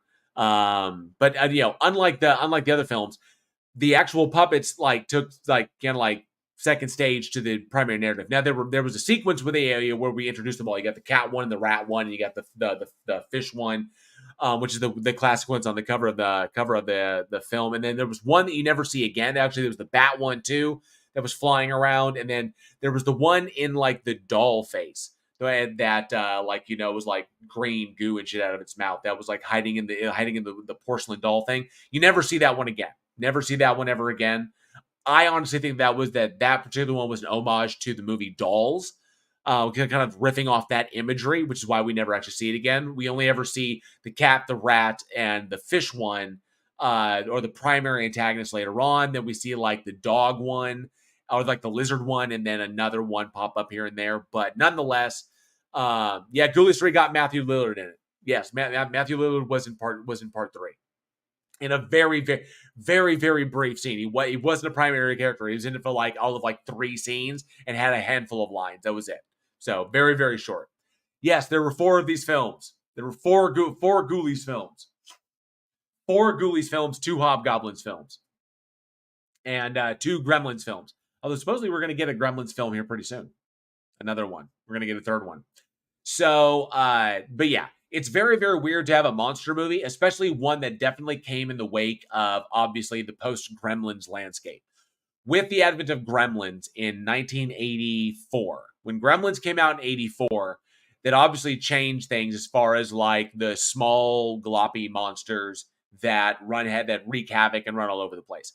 The idea of the gremlin itself, of course, coming from, stories that you can see that were taking, Rod Serling's Twilight Zone about the gremlin that was on the wing of the plane that William Shatner was running at, because the story of gremlins goes all the way back to World War II, and, was a way that people, or the way that soldiers, or basically pilots, could explain, or could try to explain away unexplainable difficulties or failures in their planes while they were in service. All of a sudden something would go wrong.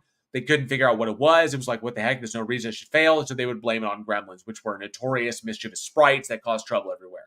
And so gremlins in and of itself, that, then you saw the one in the Twilight Zone where William Shatner is yelling at the thing on the wing. And then that idea gave rise to the gremlins that we see in Joe Dante's masterpiece, where it was the Mogwai that leads to the gremlins themselves. They run around causing mischief and wrecking shit until eventually they all, get blown up. Now, when that movie hit, and it was an absolute smash, which I don't even think Dante expected, but when that was a giant smash, then came the slew of imitators. The closest one, I think, the thing that came close was 1986, and that was going to be Critters. I think Critters got it best. Critters got the closest, which is why we did a bloodbath debate of Critters versus Gremlins, because the Critters were actually quite fucking scary. The first one, Dee Wallace, that movie was actually an early one that I saw that actually was fairly scary. Small, carnivorous, eats everything, shoots needles, paralyzes you, eats you alive, shit like that, burrows in your stomach, like whatever, like nasty little fuckers. Critters actually was kind of scary. Plus, it was dark, and the setup and the tension were good. Plus, the camera effects of them, like of the camera, like rolling at you and shit. That was fucking freaky, So I think Critters did well, but there was a whole slate of these. One of them, of course, was the Ghoulies franchise. But the problem is, unlike Gremlins, unlike Gremlins and unlike Critters, Ghoulies, the first film, only used the monsters sparingly. And predominantly from what I understand, that was because the puppets themselves were kind of put together at the last moment. And were kind of put together at the last moment. They were really, really cheap, and they weren't done. And because they weren't done very well, they weren't able to use them to the degree that they wanted, which is why we also got some additional stuff. We have the one with the one that's like in the doll face, the one that's in like the porcelain face. That was kind of that was a last minute addition, and we only got one in like that one sequence when the flying thing is coming through the air. We didn't see a lot of that, but then we see stuff like the puppet guy, the puppet Morgan coming up out of the ground, and then when the chick is like Morgan disguised, and like a tongue comes out and grabs him around the throat and kills him. We got other shit from there. Now that makes sense, given that let me see, it was originally Luca, partnered up with Jeffrey Levy, who was his writing partner at the time. They pitched the movie to Charles Band of Full Moon Productions, which I think would have been perfect right up his alley, given going along with Puppet Master and shit like that, because Luca Bercovici worked with Charles Band on Parasite. We talked about Parasite, the one with the Demi Moore's first film. We talked about it here, I believe, back in season 3. And so Band was originally going to direct the movie, and then Band was originally going to direct the film, and it was going to pair him with Stan Winston, because Stan Winston did the practical effects of the Parasite monster in Parasite. So that would have been Charles Band and Stan Winston working together again. But then Winston dropped out of the project. Band decided to step back into a producer role, and Bercovici got to direct it. Then became his first movie that he ever directed. That is where I think things went off the rail, because Band was a much more experienced director, which a movie like this with this kind of scope and these kinds of monsters would have been better in the hands of someone who knows how to utilize them better. And then, of course, without Stan Winston, because the Parasite monster in Parasite was fucking phenomenal. It's Stan Winston, of course, Terminator, Predator, shit like that. And unfortunately, without him there, they had to go with kind of like bare bones stuff. That's why we got these bare bones kind of like gloppy puppets that are like, they look very silly. We didn't get good solid ones until Ghoulies 2. That's when the money went into the puppetry to make those look good. But unfortunately, they don't here. And so they come off really in a bunch of sequences more annoying than anything else, which is why we don't see a lot of them. And until, even in the end, in the third act, they're kind of just like there until they turn against their master and then wind up like killing him. That's how the whole thing fucking ends. Only they escape and then they get loose. And in the end, that's how the sequel kicks off. Another big issue is halfway through the shoot of Ghoulies, Band ran out of money. So there was no money to be had. So production was shut down for months while they were trying to find the additional funding in order to finish the movie. And what happens when you interrupt a film that's got momentum going on and you actually have to stop it? You have no idea when money's going to come back in or where you're going to find it. You can't keep everybody on hold, which means everybody's got to go work. Everybody goes and works, and then when they eventually get the money, then they got to schedule them to come back. That's months of downtime. Other acting, the momentum that you've got from the first few months going in is gone. Now you got to pick that up in the middle again and then run with it. That completely destabilizes the film and really throws it off. You can see the Band influence in a number of sequences that mirror the original Puppet Master. How he kind of recreated like the dinner table sequence like that are all kind of recreated from the original Puppet Master, which I thought was kind of inspiring. It was like, but it is Band. It's an easy way to kind of like save your money instead of having to go through a whole new setup. All you gotta do is recreate something you've already done before, which is a lot cheaper, which I get why he did that in order to save costs.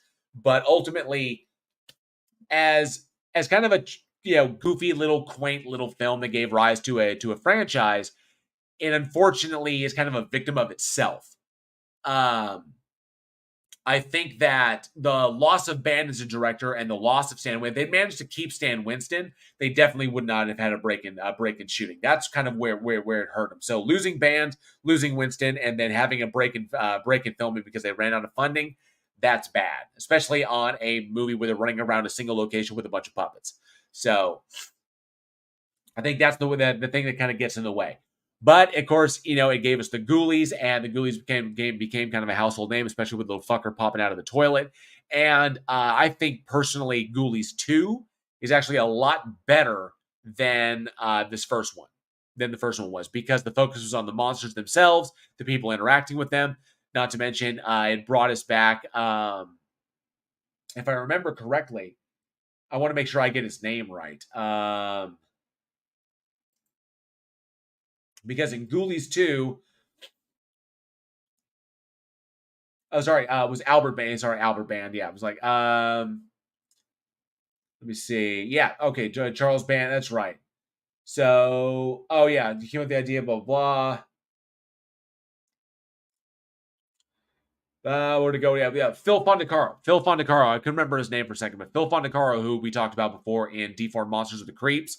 But Phil Fondacaro was in Ghoulies 2, and probably picked that one up because of the success of his character in Troll. So, but yeah, I really, I think Ghoulies 2 was far better, was a far superior film. And even though it's tangentially related to the first film, doesn't follow those events at all. But in this particular one, they wind up in a carnival, and and doing that thing. So they're doing their thing there. When they wind up in a fun house and start like fucking with people and then killing people there as well. So the only thing that this one that Ghoulies really gave us was it kind of like showed us how Luca Bercovici, who directed a number of other stuff. I mean, he went on. But it's nothing huge. He's directed some TV here and there, a few episodes of 12 Monkeys back in 2015. But what was it? Yeah, nothing huge, nothing amazing. So, but like mostly TV director. But I think that's predominantly, and then and of course Mariska Hargitay in her film debut. So, but yeah, ultimately, not fantastic, not great at all. Not until Albert Band took it over and for Ghoulies 2 did much better. And then Ghoulies 3, Ghoulies Go to College was John Carl Buchner. And Buchner directed Troll and Friday the 13th Part 7, The New Blood. My fave. So that's excellent direction. Ghoulies Go to College, not great direction. That movie was fucking weird. This is fucking just campy, silly weirdness. So, but ultimately, you can see what they were trying to go with it. It's got some okay moments in it. But this is one of the rare times for a film that is kind of like, classic back there in the 80s. I would actually say go with the sequel. Go with the sequel over the first one, because the first one, you go for the monsters and they're just not really there all that much. They don't really play a giant role. They're mostly there to just be kind of like ew and gooey and gross. They don't really do anything. It's just kind of like, they pop out of somewhere, and then that's it. And that's just like, okay. The second one, far superior. Far superior film. But that leads me to ask, because there are a number of Ghoulies, number of different ones. You got the fish one, you got the rat one, you got the cat one, you got the dog, lizard thing one, the big one with the big mouth, the doll one. You got the twins one that show up in 4. You got the flying rat one. You got the bat one. So many different Ghoulies.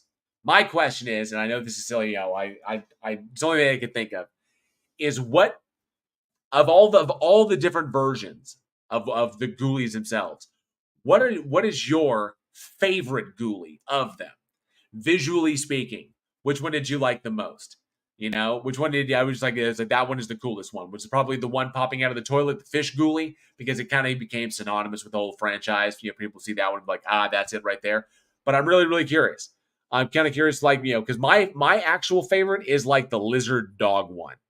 That's my favorite one. So my curiosity is, so I want to know, what is y'all's favorite? All should never have been. Raven Darkstar, thank you so much. But I'm curious, what's your favorite ghoulie? Let me know down in the comments below or weekinhorror@gmail.com. My personal favorite was the lizard dog one. Joshua Lee says probably the cat. I know a lot of people like the fish one. So Sarcasm says they're all campy and more comic than scary. Hated them all. Good point. Travis Brown says cat ghoulie. Ah, good point. Yeah.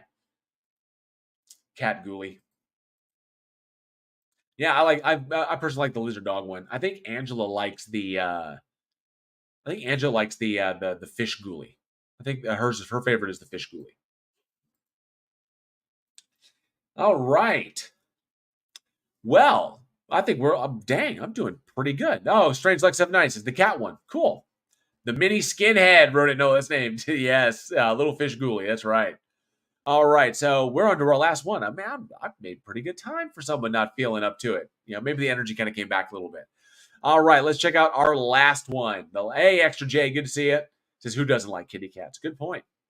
Release, our last one tonight, released January 18th, 2013. We have the Del Toro produced Mama. Let's check out this trailer. Cue up the terror tube.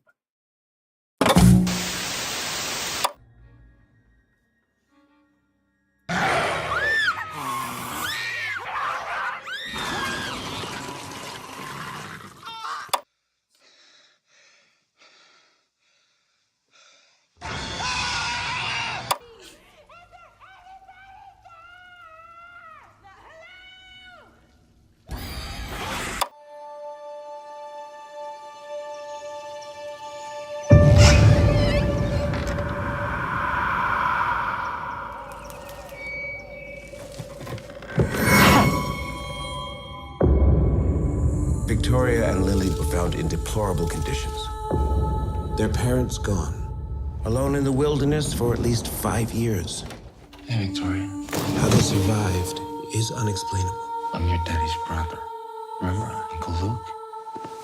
With a loving family environment, Victoria and Lily have a real chance at a normal life. You sure about this? Nope.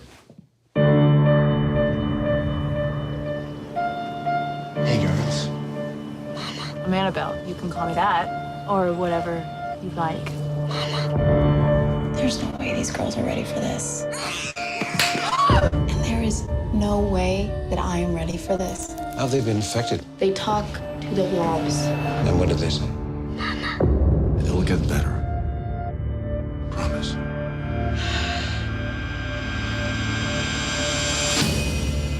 Like that?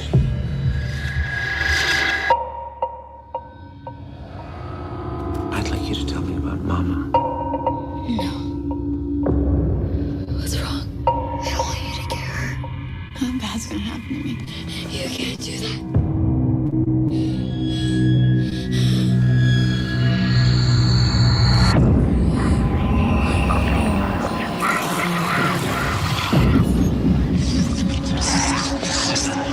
I think someone's coming to visit them. Victoria was under the bed. A ghost is an emotion bent out of shape, condemned to repeat itself time and time again. Where is she now? Is she here in this house? Mama, stop it! You promised!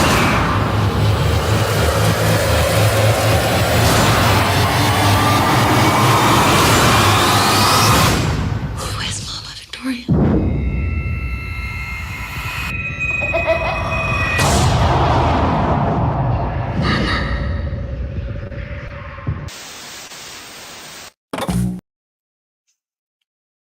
Right, that was the trailer for Mama, in 2013. So, directed and co-written by Andy Muschietti in his directorial debut, and co-written with Neil Cross and Barbara Muschietti, based on a original story by Andy Muschietti, and starring Jessica Chastain, Nicolas Coster-Waldau, who you remember from Game of Thrones. And then, of course, Megan Charpentier, Isabel Nellis, Daniel Cash, Javier Botet, Jane Moffat, David Cox, and Julia Chantry. The film follows a mother and two young sisters who unfortunately disappear into the woods with their father, Their father like gets into a bunch of trouble and then disappears in the woods with them, and then of course they all vanish. 5 years later, the girls are found having been apparently living on their own out in the middle of nowhere in the woods, and in an absolutely feral conditions, in deplorable conditions, and absolutely in an absolutely feral state. But they manage to recover them, bring them home, and they set them up with their uncle, who happens to be their dead father's twin brother. Set them up with their uncle and his girlfriend, where they try to reacclimate back into normal society. Meanwhile, constantly, talking about a character name they call Mama, who took care of them while they were in the woods. Turns out Mama is more than just a figment of their imagination. That he was fostering them out there in the woods. So, so I will give this. Andrew Muschietti is a brilliant director. I really, really loved what he did with this movie. The fact that he got the opportunity to make his directorial debut on a story that he himself wrote, I thought was fantastic. That Del Toro, Guillermo del Toro, who executive produced this one, gave him the opportunity to be able to do this. I thought was really, really fantastic. That because it came from a story that he originally wrote, and that he and Barbara co-wrote the screenplay with some assistance from Cross, and then he got to direct it, is pretty fucking phenomenal as far as the courses of your typical like journey and coming up in Hollywood go. That's very, very uncommon. That you don't get to see that often. But I think he delivered a fantastic little film, absolutely pure atmospheric creep fest in this one. The Muschetti's ability to move between the hard angles of reality and the soft, almost filtered, blurred edges of the dream state, and to bring these two together and and really, really show how they can overlap in both terrifying and gorgeous ways, I think is something that really is unique to his own particular vision, and he does it extraordinarily well. And another example of how he does this, I thought he did an extremely good job with this one, is because he and Barbara both co-directed the It movies, It Chapter 1 and It Chapter 2. So you see a lot of the same sequences there, as far as like when Pennywise is causing hallucinations or when reality is shifting. You get the same kind of blend between the cold hardness of reality juxtaposed against the soft, almost dreamlike quality of either hallucinations or the states that are being imposed, or when the supernatural realm is being blends into reality in and of itself. And we begin to see those kind of like those gaps covered. I thought Muschietti was perfect in doing this. I thought it was a great choice. Big risk there, but he knocked it out of the park. Predominantly, Mama, in the success of this one, I wouldn't actually put this on the acting. The girls were fantastic, and Jessica Chastain and Nicholas Coster-Waldau are all great. Everyone is serviceable in their roles, but nobody has anything really, really super deep to sink their teeth into, because even though the girls are like, they're in their feral state, and they're like, they're bonded to this character named Mama, they're bonded to the previous aspects of their life, and then of course you've got the single location they're playing around in. It really functions more as a haunted house story and a kind of folk ghost story is what it is. So when you recognize what Andy has done, what he did quite cleverly, and I think what Del Toro recognized very early on, was the type of movie that this could have been, what a lot of people would expect it to be, which is a monster film, when in actuality it's written as a haunted house story, and it's written as a ghost story and a haunted house film, where the ghost can move in and out of the house. And so the ghost is the entity that is kind of pinned to this planet and can kind of move about and do its thing, as they say in the movie, repeating its steps over and over again, looking for its lost child, kind of doing the same thing over and over again because it can't get any kind of relief from the trauma that created it. And so the girls that it found in the woods just happened to be basically in the right place or maybe the wrong place at the right time.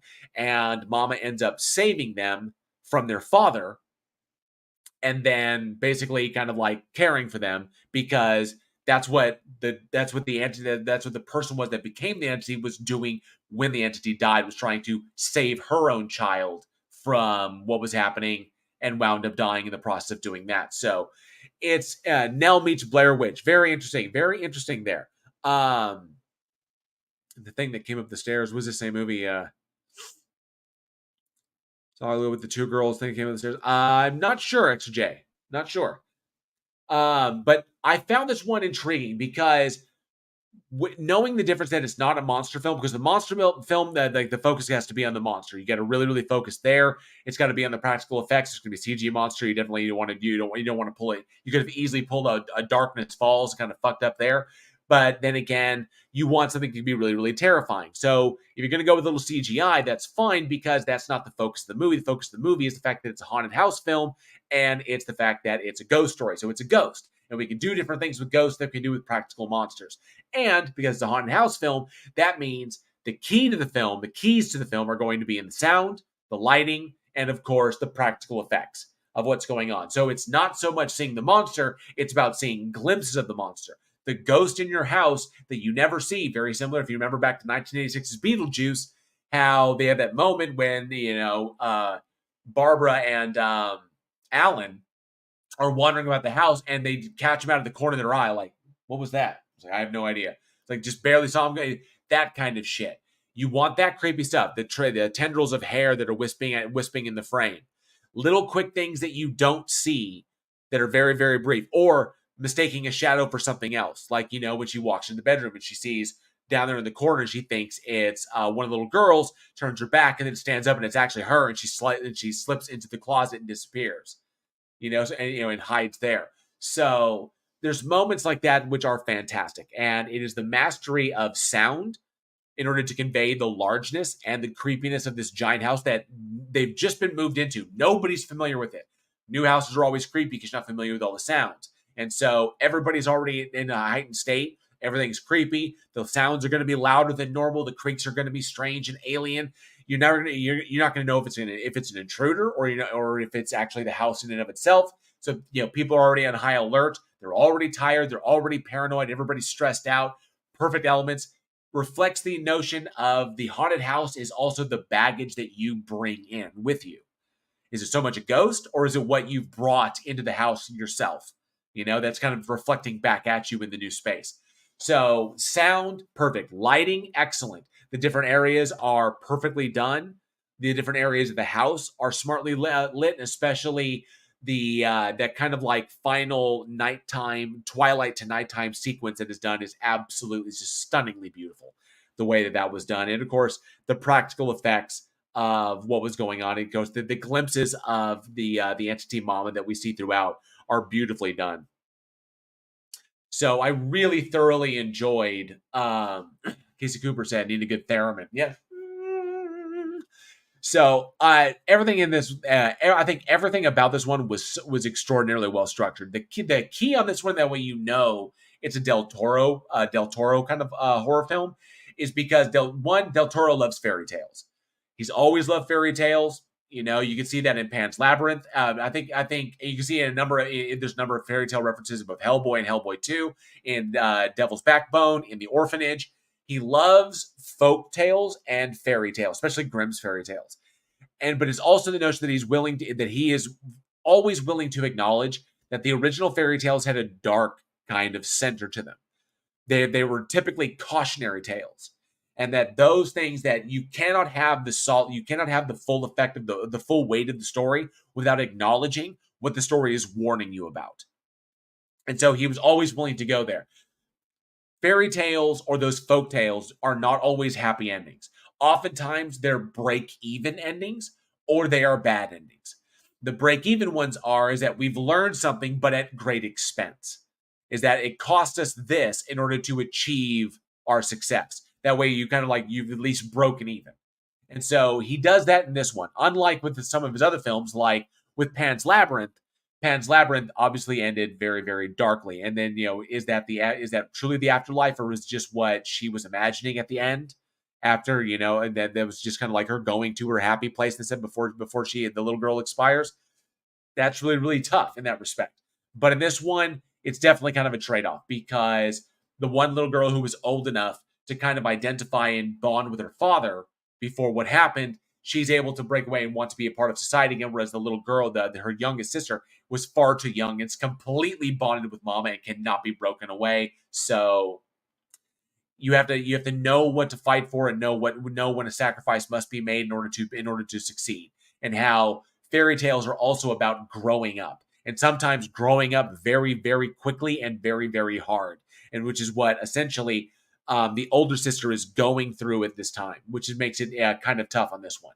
Although a beautifully rendered and just a gorgeously constructed ending, also very bittersweet and kind of sad in that respect, because not so much what the story is trying to say, but in the way it reflects, many aspects of our own lives, which I think is what is wonderful. Which I think is why Del Toro jumped on the opportunity to produce something like this, because it's so in his vein. It's so up there with the way he likes to convey these types of stories, which I think is why this one is so wonderfully done and wonderfully constructed. Although it's got an ending that some people may not agree with, but I think it's a little bit more true to the historicity of fairy tales, especially Grimm's fairy tales, and kind of true to life in and of itself. Happy endings sometimes are only in your head. Happy endings are sometimes only as happy as an ending is sometimes only as happy as what you make of it, or what you can make of it. That's the hard reality of it.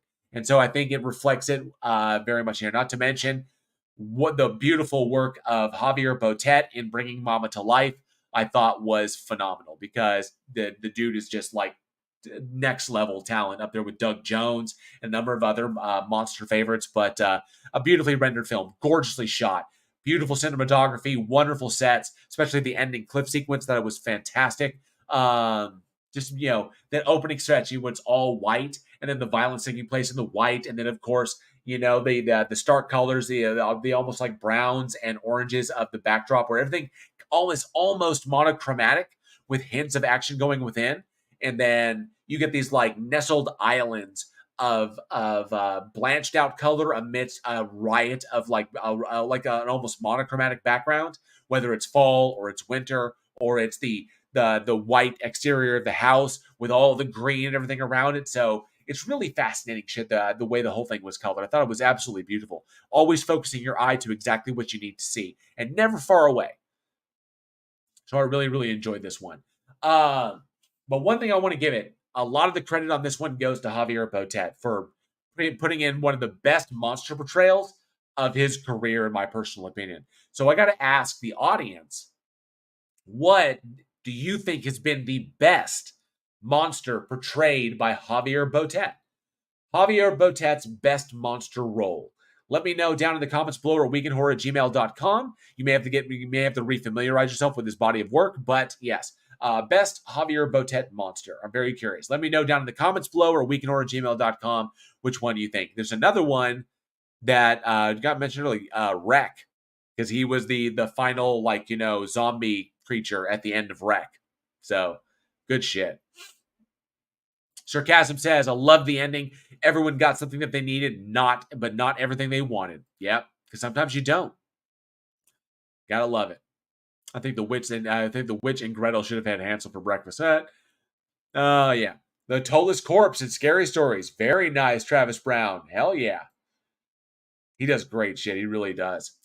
All right. Well, you know what time it is. That was the last movie, and it is about that time. So, because you know what time it is, I think Raven Darkstar knows what time it is. Raven, you know what time it is. Tell me what time it is. It's trivia time.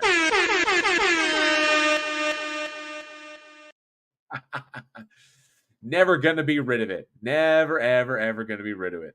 Yep. Oh, Wreck is my fave. Thank you, Sarcasm. Yes. Ooh, Dracula. Yes, from Voyage of the Demeter. Hell yeah.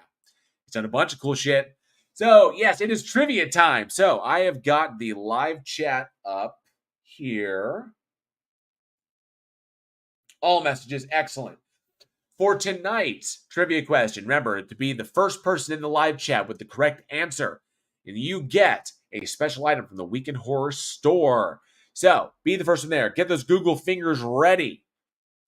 The trivia question tonight is, what horror film that we covered here on Week in Horror back in season 4 was Javier Botet's first ever monster role? What horror film that we covered on this show back in season 4 was Javier Botet's very first monster role? First person to get the correct answer in the live chat wins a special item from the Week in Horror store. Got so many cool things on there. Y'all should check it out. We don't sell much over there, but yeah, that would be cool. Left-Handed Jedi is first. That's right. Left-Handed Jedi is correct. That movie was Beneath Still Waters. He played a humanoid in that one. Congratulations. Let me get your name down. Left-Handed Jedi. All right, Left-Handed, I have got your name down. I will get that printed and shipped to you ASAP. Congratulations. Travis Brown said wreck.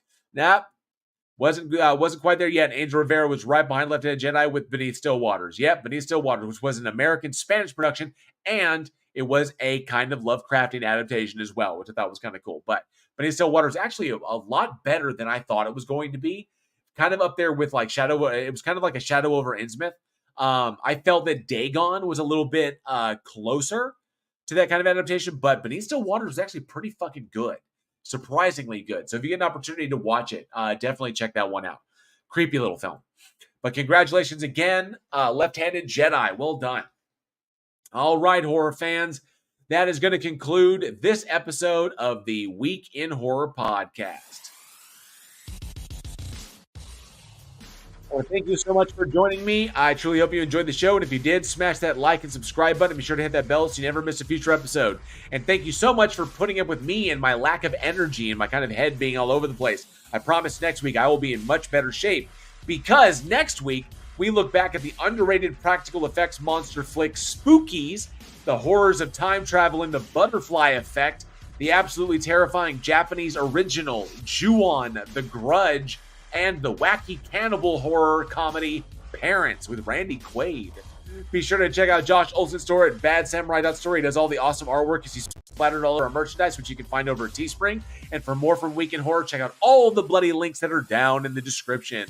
Follow us on the socials for your daily splatter, your daily horror recommendation. Join our Discord for watch parties, big announcements, stuff that we're working on behind the scenes, and of course, support the show through our channel memberships, super chats, PayPal, or even through our Patreon for as little as $1 a month. Kick off 2024 right. Support the show. What are you waiting for? Join us. We want to see you there. As always, I want to thank each and every single one of you for being the greatest audience a horror film podcast could possibly have. I am going to go get some sleep. I am JL. I will see you. We will see you, or I will see you next week. And as always, stay scared. Oh, I'm fucking dying over here.